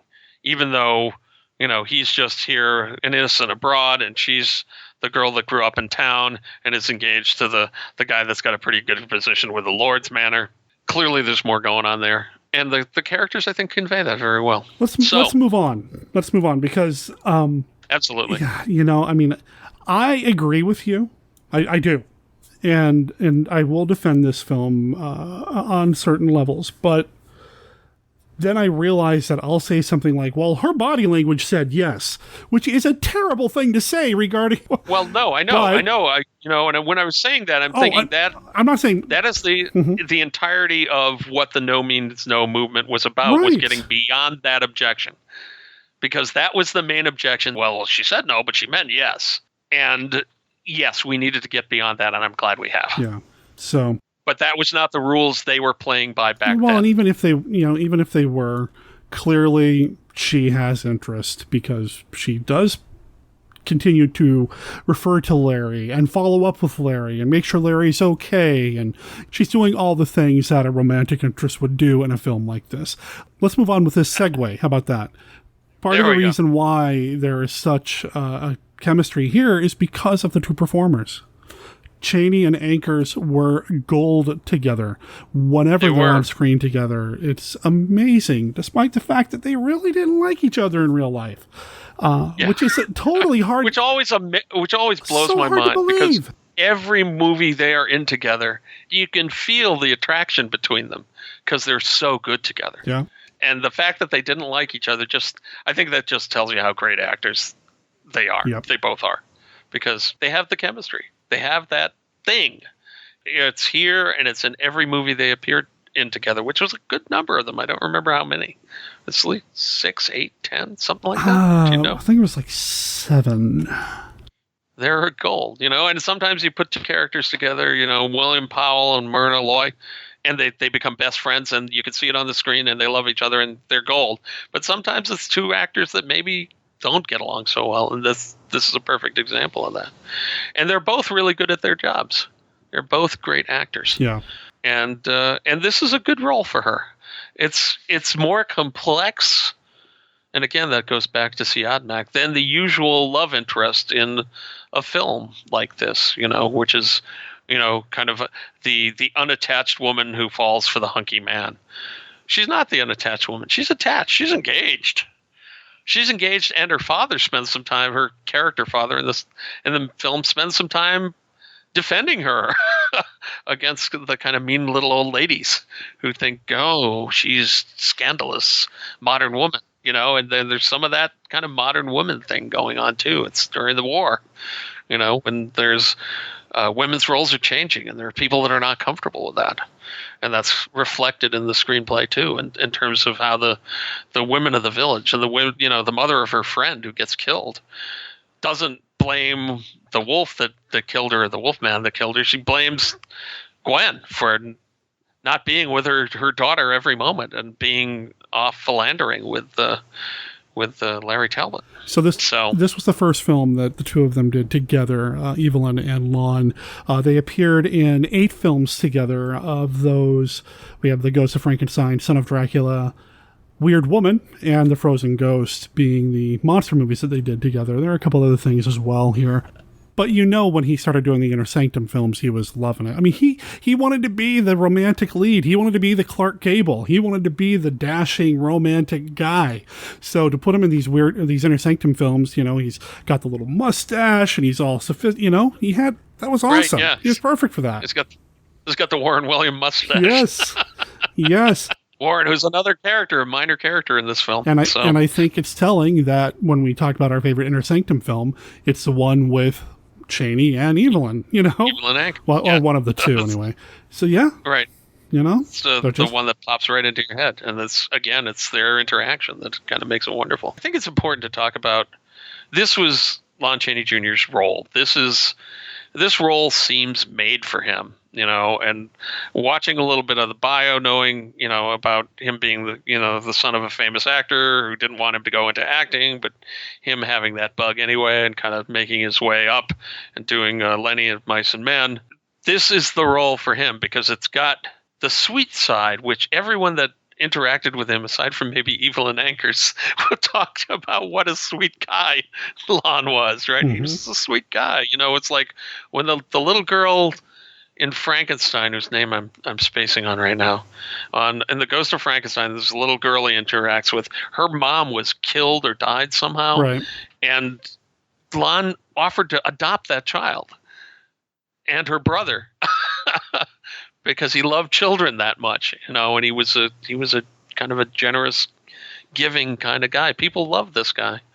And so he got to play that guy, that lovable guy. And then, to use the cliche, the Mr. Hyde version of that guy, which is the Wolfman, the guy he can't control, the guy that kills people, the guy that is hairy and violent.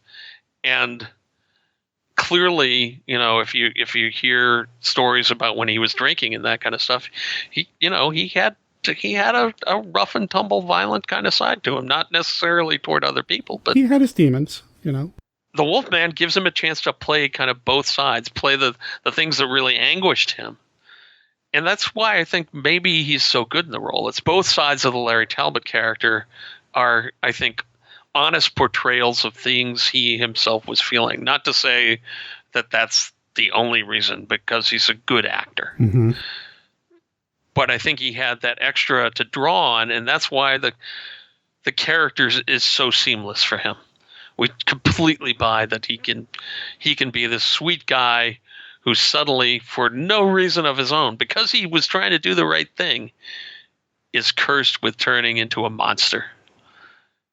And man, does he get it. Oh, and yeah. It's having watched the whole cycle of these, he just kills it in every one of these movies. Oh, yeah. He's just, of the group, The House of Frankenstein, which has him in it somewhat less, is one of the weaker ones in the group. When he's on screen, he holds the movie together. You care about him. You want to know things are going to turn out for him. He's the only one of the early Universal monsters that you have sympathy for. I mean, you have some sympathy for the Frankenstein monster because he's kind of a freak and he's persecuted. But Lon Chaney and Larry Talbot is someone I think we all can identify with, because we all have parts of us that maybe we don't like as much and that we are glad doesn't come out. And we can feel that every time he's on screen. I want him to win. I want him to be cured. I want him to not lose to the beast, which he does again and again and again through the series until the last film. So, and even then, depending upon where the Abbott and Costello falls in continuity or out of continuity. I think that's one of the reasons I love the Wolfman. And weirdly, the creature is kind of a similar character in some ways, because he's kind of put into a situation where he doesn't want to be in and has to fight back. And I think we all identify with that as kind of a situational thing too. Mm-hmm. So we have maybe that's why the creature is one of the other ones that feels the same to me, because he's just, if the people left him alone, none of this would happen. True. So we sympathize with that. We sympathize with living a happy life within your own situation, and then someone comes in and screws it up, and you've got to fight back. And the Wolfman is a different side of that, but they're both very sympathetic characters, which is why I think I probably like them a lot. The Wolfman is more obviously sympathetic because he's a human being. Sure. Who turns into something nasty when the autumn moon is bright. Everything that he had done up until this point, he had been preparing for this role, whether he knew it or not. I mean, he started appearing in films back in the 20s, probably as a child extra in some of his father's stuff, right? But then he started doing more and more work. He was being called Creighton Chaney, which was his given name. When he took on the name Lon Chaney, I don't think that was his choice. That was a studio mandate, wasn't it? I've heard both now recently. And it was like, I think the studio wanted him to do it. From one of the docs I was watching, it seems like he'd kind of dead-ended as that second thug character in a way, in the same way that there was a point in Bogart's career where he couldn't play anything else but gangsters, right? And that's all Warner wanted him to play, and it actually took, kind of a step outside for him to get up. And I think Creighton Chaney was kind of trapped in that same kind of okay, you're the second guy from the left in the Undersea Kingdom or whatever that Ray Crash Corrigan thing is. You're like the goon below the goon. The kind of characters Raymond Burr played a lot before he became Perry Mason on TV. Okay. So I think he was kind of stuck there. And at that point, taking on your famous dad's name has got to help. It's got to help, but it's also, I would imagine, have to be a little bit of an anchor, because it really kind of defines what you're going to be able to do. And, that does, I feel like, creep up a little bit in his performance as Larry Talbot. He is being controlled by forces outside of himself. Plus, you've got what he did up until this point of Mice and Men. How much of Lenny makes its way into Larry? I mean, so much, I feel like, right? Right. And then Man-Made Monster as well, being the trial run of Lon Chaney Jr. as a monster for Universal. There's some things happening to that character. That character is so much like the Wolfman character in so many ways. He's the proto-Talbot. Right. Lenny is kind of the big, lovable, potentially violent guy. Mm-hmm. The character in Man-Made Monster, he's brighter than Lenny, but not as smart as Larry. Right. But he's still that big kind of lovable lug. The step forward with the Wolfman is that Larry Talbot is a guy that you can believe is someone that could tune up a telescope that's been put together in pieces that he's put together to make it work. You believe that he's smart and he's lovable, and then he has this dark side, which, again, is that dichotomy, that Jekyll and Hyde dichotomy is something I think everyone identifies with to some degree. And being caught in circumstances beyond your control, which, as you say, I think he probably had to take on his dad's name to make his career go forward. Right. And I'm sure that the studio was happy about it. Oh, I'm sure, yeah. Because they didn't actually credit him as Lon Chaney Jr. a lot. A lot of times it was just Lon Chaney. Yeah. Like his dad had never died, which is, that's certainly a double-edged sword. What a tribute, though, it is to both of them that you can say, I saw a Lon Chaney film and people will go junior or senior. Like the continuation and the equality between those two men and the father and the son. It's like, yeah, if you saw a good film with Lon Chaney in it, it could be either one of them. And in some sense, that's great. But again, that's another burden on his shoulders. And I think, again, that all that kind of starts to show through in the Wolfman. It shows through in the Inner Sanctum Mysteries quite a lot too. But the Wolfman is just, he owns it. He owns it, and it's just, we've seen many other Wolfmen over the years, and there's some really good ones. I like Nash a lot, but Larry Talbot dominates the screen. So yeah, we got great actors, and then you populate the rest of the movie with really, really great actors too. I mean, Claude Rains. Everybody knows how good an actor Claude Rains is, whether he's doing Louis in Casablanca or whether he's the evil Nazi scientist in a Hitchcock film. And then we got Warren William, who's a very minor part as the Doctor, who was Perry Mason in a number of the old Perry Mason movies. He started off certainly as a leading man, kind of transitioning toward a character actor at this point. Ralph Bellamy is kind of wonderful and funny, and if you haven't seen him in other stuff, he's just fabulous in His Girl Friday, with Cary Grant and Rosalind Russell as her boyfriend, which has, kind of a weirdly similar setup in which the woman's engaged to one guy, but Cary Grant refuses to give up on his ex-wife. So Bellamy's wonderful. Patrick Knowles, he's in Frankenstein Meets the Wolfman too, and he's a really strong, solid actor. It's kind of an A-list of cast actors, and even the minor characters. The gal that plays Gwen's friend Jenny, it's Faye Helm. She's very good. But the top of the list, if you go down the list from Lon Chaney, Claude Rains, Warren Williams, Ralph Bellamy, Patrick Knowles, Bela Lugosi, and we talked briefly about Bela, but Bela is Bela, and Bela is freaking brilliant. Yep. All you had to do was give him a good role and a budget in a film that has a decent budget, and you're going to get gold. And pretty much all the other times you're going to get silver or gold anyway. Yeah, I was going to say, you don't need the budget. All the Poverty Row films he made 10 times better. Yeah. It did some great work in films that had no budget at all, sadly for his pocketbook. Maria Spinskaya and Evelyn Ankers. I mean, that's like 8 top flight actors right there.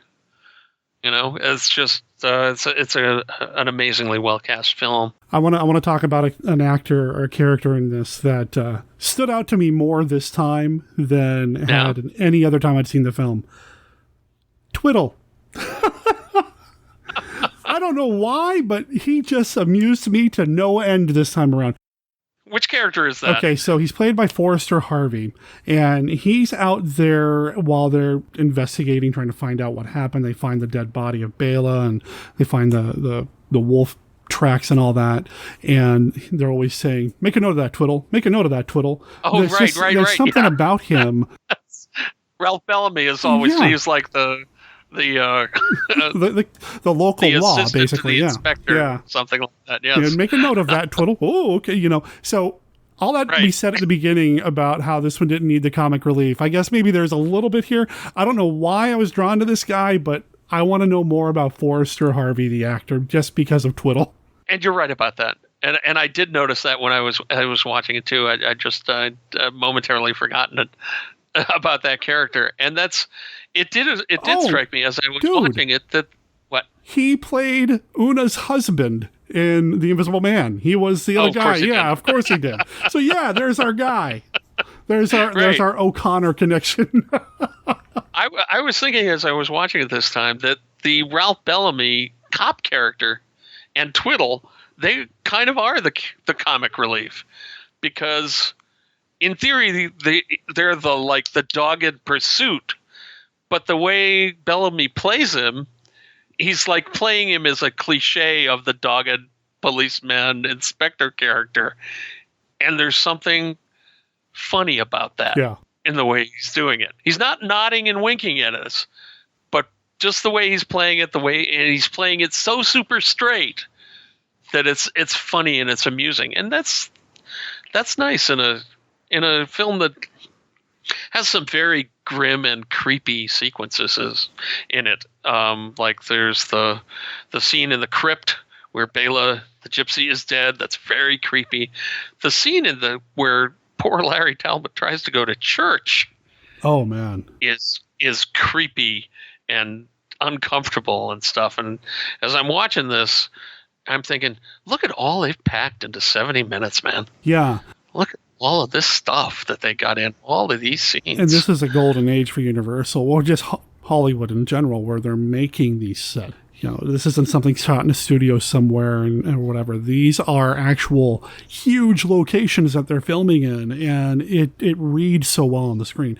That church bit, when he comes stumbling out of the church after being basically shunned by everybody in there, that's just made all the more powerful by him being able to lean against the structure of the church and just kind of, oh man, you just want to help him up and give him a hug and tell him it's going to be okay, because the church itself feels like it's the building itself feels like it's physically coming down on him because of how big and weighty it is. It's just something about that style of filmmaking that I miss in modern day cinema.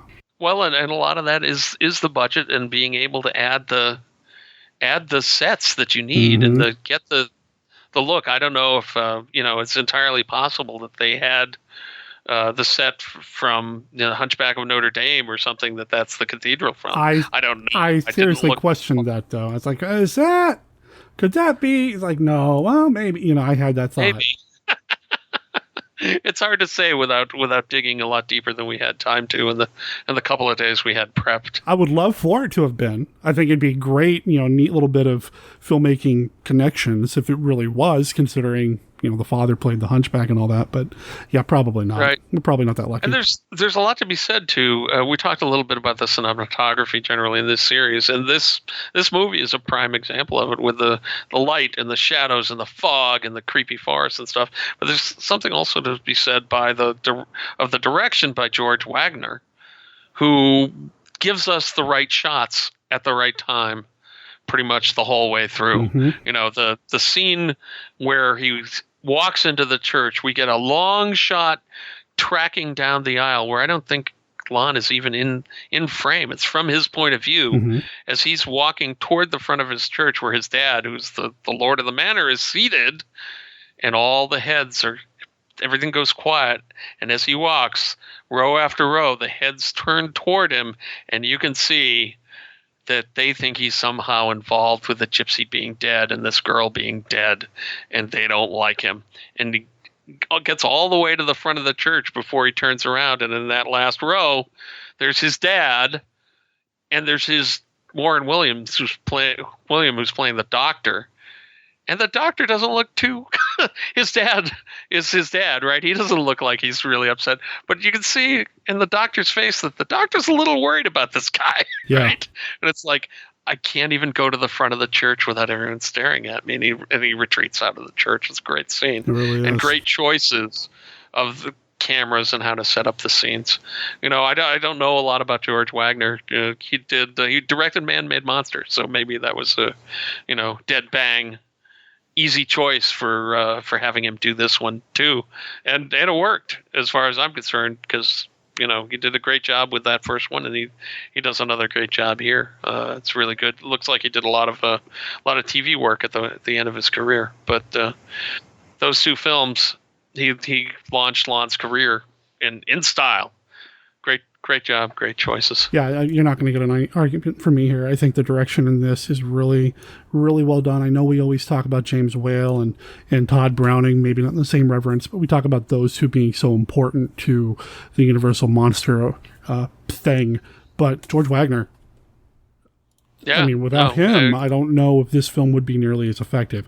Lon Chaney's performance would certainly shine through, but there are some really cool choices made regarding the way the film is constructed, the pacing, the full-on transformation scenes. We don't get a full-on transformation scene through most of the film, and I think that was a very wise choice. I love Jack Pierce's makeup. I love the lap dissolve. Mm-hmm. It's just fantastic. Yeah, no, and he makes the good choice to kind of withhold the transformations in order to build the suspense. So there's one where, you see the footprints leading out the window, and the footprints gradually change from human into wolf. That's wonderful, by the way. That is so cool. Yep. Yeah, and I think that actually might be when eventually you get the first reveal of the Wolfman as he peers around one of these gnarled trees. And when I was a kid, and even today, I have a hard time thinking of those, the tree sets, the area of the gypsy camp. I have a hard time thinking of those as sets. I know they are. Right. I mean, despite what I just... But they're convincing enough to me that they don't feel like sets. And I know that they are sets, and that they were populated with this kerosene fog or whatever it was that they were using, which was apparently really hard on the actors and made the trees slimy and all that kind of stuff. But man, it works. It looks real to me. Mm-hmm. I'm totally buying it. It is exactly the right kind of environment for the Wolfman.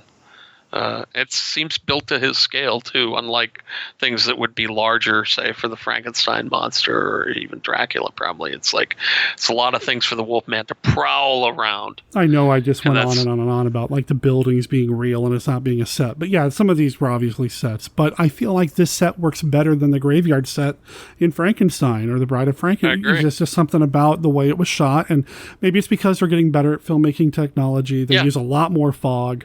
But it feels more real to me. I have to, like I said, I have to keep reminding myself that this is a set. I know this was a set because I'm completely convinced that it's not.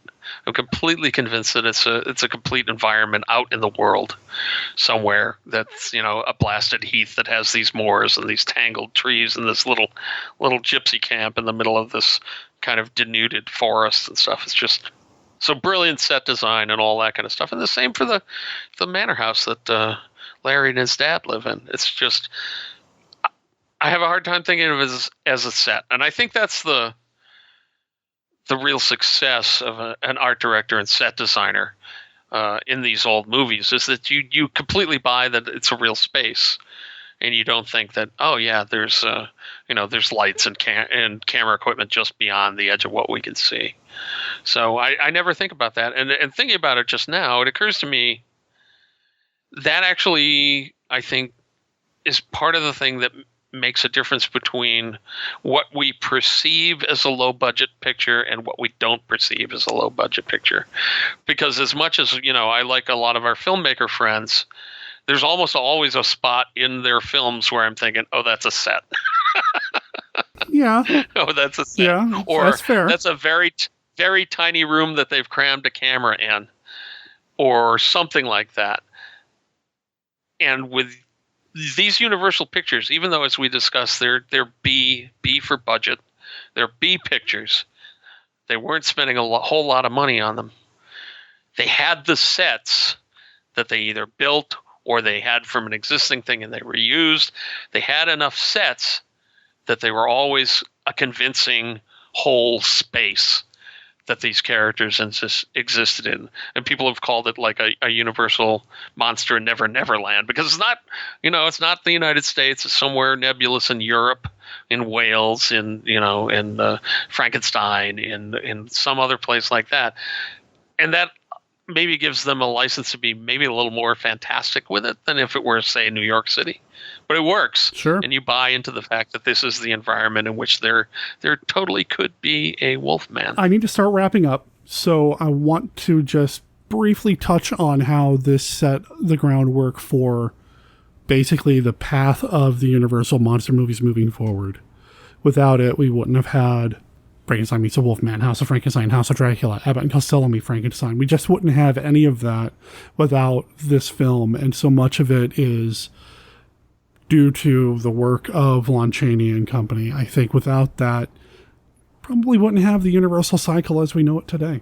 Right, no, we totally wouldn't. I mean, we would just have the occasional monster film coming out for them, and not kind of this kind of scattershot approach that they had in the 1930s, where it's like, okay, we did Frankenstein, so let's do Dracula. We did Dracula, let's do the Invisible Man. We did the Invisible Man, maybe we can do the Mummy, maybe we could do another Phantom of the Opera. They did Bride of Frankenstein and Daughter of Dracula, but they didn't have a character that was strong enough that audiences clearly wanted to see that character again and again and again. And I'm pretty sure, even though they, with Ghost of Frankenstein, they're keeping the Frankenstein thing rolling, and the monster is clearly popular. But clearly it's the Wolfman that drives these other films, that makes these other films special, that makes them want to make these films, because they've got Lon Chaney playing this character. And they can go to that well again and again and again, and people like it. So you get the Wolfman in 41, you get Frankenstein meets the Wolfman in 43, you get House of Frankenstein in 44, and House of Dracula in 45, I think, if I'm remembering right. That sounds about right. And then Abbott and Costello in 48. So by the end of the war, the monster cycle had sadly kind of wound down. People were tired of horror, probably because of the horrors in Europe and Asia. But they hung the whole thing on the Wolfman. And I think the success of this and the idea that they could do sequels goosed up in their minds the idea that they could do more Frankenstein movies. And Frankenstein, of course, meshed into the Wolfman. At this point too, but then they also did the whole series of Mummy movies at that time too, and surprisingly, only one Dracula, the son of Dracula, with Lon in it, which is it's a really good movie. I'm not sure he's the greatest Dracula of all time. I might have liked to see Carradine in that role, but it's a really good movie. So I hate to complain. Yeah. Without the Larry Talbot character, I mean, and I think maybe that's the key, right? Sure, we can project certain things onto the Frankenstein's monster. Dracula's the villain. We really don't want to identify with the villain, right? Maybe we identify with being treated like a monster, like Frankenstein's monster, but Larry Talbot... But he's still a monster. Yeah, Larry Talbot is our touchstone. He's the guy that's going to bring us in. Right. And that's why this movie is so good. It all hangs on that performance, and his performance is brilliant. He's lovable, and yet he can be threatening, too. And it's funny, there's a point in Abbott and Costello Meet Frankenstein. Larry Talbot is with Abbott and Costello, and he's like really happy to see them, and you see that sweet side of Larry Talbot, the one that's harried and is happy just to make human contact and that kind of stuff. And then Lou Costello says something really stupid and insensitive, and snap, in an instant, suddenly Lon Chaney Jr. has him by the lapels and is kind of picking him up and shoving him toward the wall so forcefully that he knocks Bud Abbott out of frame and onto the floor. And it's like, why did you say that to me? And you're like, whoa, cool down, because... Yeah. But at the same time, you still identify with the fact that he made that sudden break into tortured again, because all he's trying to do is he's trying to regain his life, and he's trying to regain normalcy. And these two jokers are making fun of him. At night, I turn into a wolf. You and everybody else, pal. Yeah, I mean... He goes from one to the other very quickly, and you totally buy it, and you believe it, and you don't hate him for it. And I think that's the key with Larry Talbot, is that no matter how much bad stuff he or the Wolfman do, you don't hate him for it. So at the end of spoiler, end of House of Dracula, the Wolfman is cured seemingly, or perhaps forever. Mm-hmm. You're like, oh, thank God. And you don't think, well, now they'll have to put him on trial for all those murders. Which popped into my head as I was thinking about it. It's like, you're thinking, we forgive you, Larry. We know it wasn't your fault. And that's what's quite an accomplishment for someone that's, caused a large amount of chaos and death for 4 films, and off-screen reference deaths even more. Yeah. So amazing work by one of the great horror actors. As far as I'm concerned, I know we get to Agar and that kind of stuff, but the 3 great horror actors from this time period are Karloff, Lugosi, and Chaney. You will not get any argument from me, sir. And I think that's one of the reasons why we're friends. Could be. Another reason why we're friends is because I like what you do, and before we wrap up, I want people to know what you do. So let's talk a little bit more about Professor Cushing and everything coming up with that. Where can people find it? Dr. Cushing. Dr. Cushing, I'm sorry. Dr. Cushing.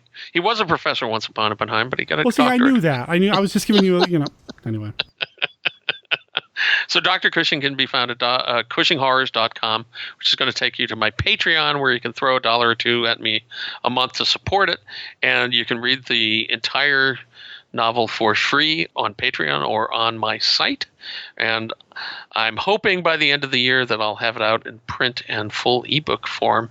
And there is, if you join the site, if you were supporting me during the Dr. Cushing, at the end of the whole thing, I did send you a PDF of the entire thing to read. So if you join up now and you implore me, I might send that to you.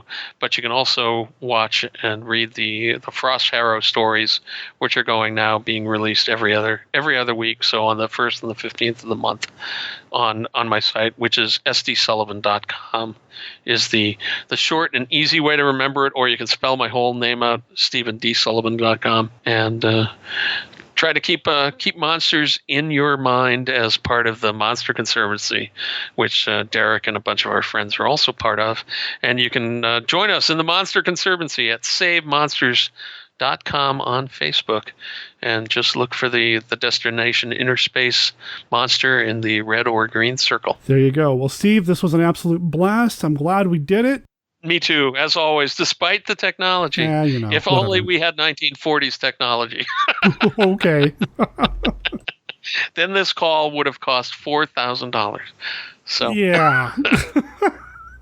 All right, man. I'll make sure there's links in the show notes, of course. So thank you very much. I'm looking forward to doing Dan Sember with you as well. It's coming. Stay tuned. Okay. I wanted to pop in here because I'm still kind of struggling a little bit with the conversation that Steve and I had regarding The Wolfman. I love the movie. Now, don't get me wrong. I really, really enjoy the film. And I meant it when I said at the top of the episode that The Wolfman is one of the most important films that really turned me into a monster kid and loving this stuff. The Wolfman movies mean so much to me. I love those films. But I still struggle. I mean, as I've gotten older and a little bit more aware, and as I've grown, the whole thing with Larry spying on Gwen through the telescope and the really pushing for a date, even though she says no. I just, it's a mess. I don't know how to address that without coming across like a dude, or some guy who thinks he's going to fix I don't know. So here's what I've done. I discussed it with my wife, Brenda, and I'm thinking she and I are going to sit down to watch The Wolfman together at some point this month, and I'm going to have her come on, and we're going to talk a little bit about her point of view on the film as well. And of course, I'd love to hear your point of view too. I'll mention the contact information at the end of the show, so stay tuned for that, or just check it out over at monsterkidradio.net, because I'd love to hear your thoughts on The Wolfman as well. So it is what it is. I love The Wolfman, even though it's got that teeny tiny bit of problematic content. Maybe I'm making too big of a deal out of it. Anyway, big thanks to Steve for being patient with me as I kind of stumbled through that portion of the conversation, and for joining me on the show.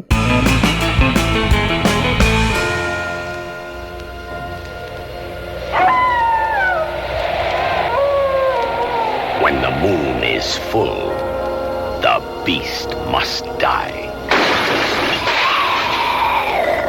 8 people, each one a suspect. One of you is a werewolf. You, the audience, must track down the werewolf. You must choose between 8 suspects. When the film stops, guess which one is the werewolf. Watch for the werewolf break. See it. Solve it. But don't tell. The beast must die. From Cinerama Releasing, rated PG, parental guidance suggested. The beast must die. If you've seen all the other horror films, this is for you. More horror, more screams, and more fright than your wildest nightmares in Frankenstein's Bloody Terror. An all-new Super Shocker filmed in Chillerama 70mm and gory color. Now meet the Wolf Monster, a slashing, inhuman creature who prowls by night for new victims.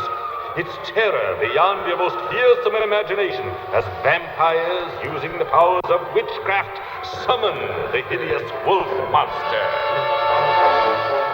Don't miss Frankenstein's Bloody Terror.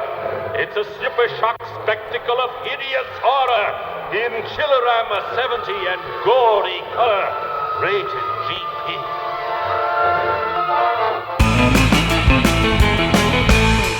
We are near the end of the podcast, so I want to go ahead and make a few announcements. First of all, I've been asking people that if there are any Halloween or monster movie events happening in your neck of the woods, please send me some information about it, because I'd love to announce it here on the show and give people in your area a chance to attend, like a screening of The Giant Gila Monster in Peoria, Illinois on Saturday, October 19th, hosted by friend of the show, Lord Bloodraw. Not only is he going to be hosting that film, he'll also be attending QuadCon earlier that same day. Listener of the show, Jeff B., sent me that email, and there's a chance he's going to get a recording for us, so stay tuned for that. Jeff, have a blast, man. And if anybody's going to be in the area, well, I'd love to hear how it goes. Back here to the Portland, Oregon area, I can tell you that the Hollywood Theater is showing some amazing things this month. The month of Halloween, October, man, so many classic and newer horror films are being shown, like The Uninvited, which I'll be going to next weekend. So while some of you are watching the giant Gila monster with Lord Bloodraw, I'll be watching The Uninvited with Dominique Lamzes and probably Chris McMillan and anybody else in the Portland, Oregon area that wants to join us. And it looks like we're going on October 19th. It's showing at 2 o'clock. Book your tickets now over at hollywoodtheater.org, and theater spelled with an R-E at the end instead of E-R. Link in the show notes. And the reason I recommend that is because so many of these things are already selling out. So if you're going to be at The Uninvited, I'd love to meet you. Again, you know how it works? I'm the big guy who looks like he's having the most fun in the room, and I may even have my recorder with me. We'll see.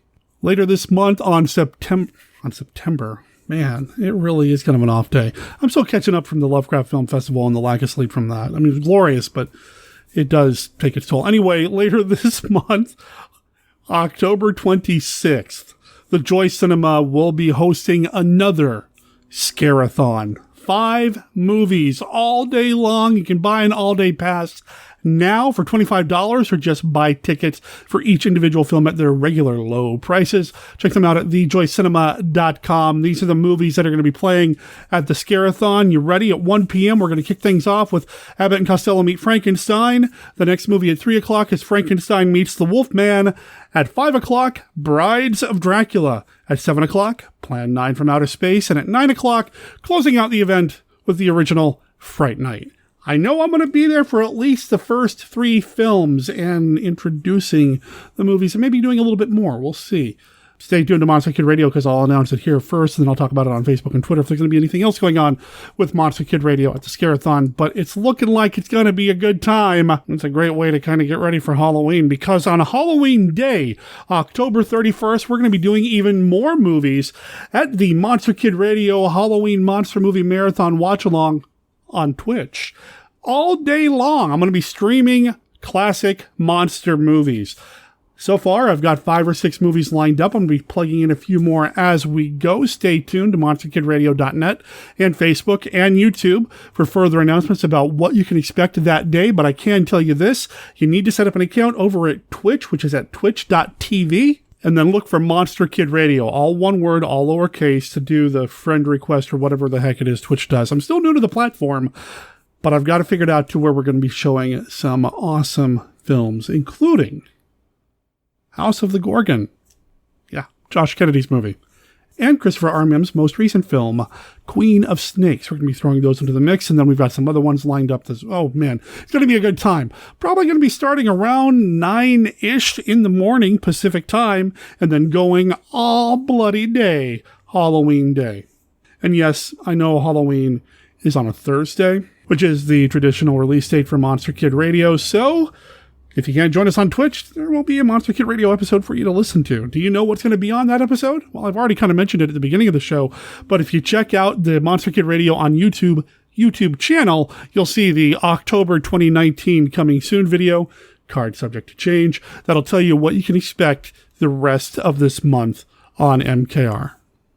And you know what? I'm only going to mention this because I think it's probably a good idea for you to buy your tickets now if you're interested. It's not a classic monster movie, but darn, it's a good monster movie. Anyway, Phantasm 1 and 2, 35mm film at the Hollywood Theater, Saturday, November 2nd, with Don Coscarelli in attendance. I've met the man before. He's amazing, super cool dude. And these movies, I mean, I know they're not classic horror films, but they are still pretty special, especially the first one to me. Oh man, that movie's so good. I'll make sure there's links in the show notes to all of this, of course, over at monsterkidradio.net, along with our contact information. Our email address is monsterkidradio@gmail.com. You can send me an email or a recording, like a WAV file or an MP3 or even an AIFF or whatever that is. You can send me correspondence that way, or you can just call in and leave us a voicemail at 503-479-5657. That's 503-479-5MKR.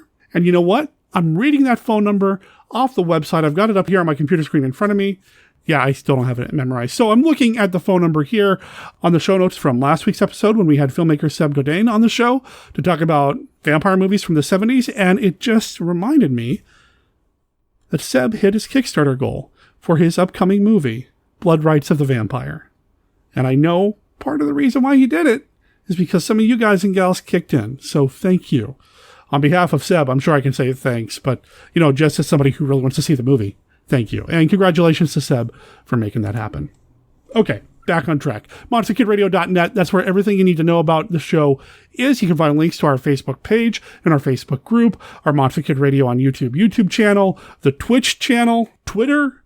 It's all there. There's even a link or two that'll take you to Amazon to buy some of the things that we've talked about here on the show. And when you buy it that way, you help support the show because we're an Amazon affiliate, and every little bit helps, especially as we get into the time of year when all I want to do is go to the movies. So, I don't get free tickets. And every little bit helps. What's coming up next week on the show? Well, if you've watched the YouTube video, you already know. But I can tell you that we've got an old friend coming back. Time for a checkup with the doctor. Dr. Gangrene is coming to the show next week. What movie will we talk about? Well, if you've already watched the YouTube video, you know. Otherwise, come back here in 7 days to find out. Between now and then, remember that Monster Kid Radio is a registered service mark of Monster Kid Radio, LLC. All original content of Monster Kid Radio by Monster Kid Radio, LLC is licensed under a Creative Commons Attribution Non-Commercial No Derivatives 3.0 Unported License. Professor Frenzy's Bedtime Stories is copyright Jerry Green, 2019. And the song Glade Runner Blues is copyright Black Valley Moon. Cool surf band based out of Tampa, Florida that you can find at blackvalleymoon.bandcamp.com. Again, the album is called The Baleful Sounds of Black Valley Moon, Volume 1. Link in the show notes. Check them out. My name's Derek M. Cook. Talk to everybody next week. Ciao.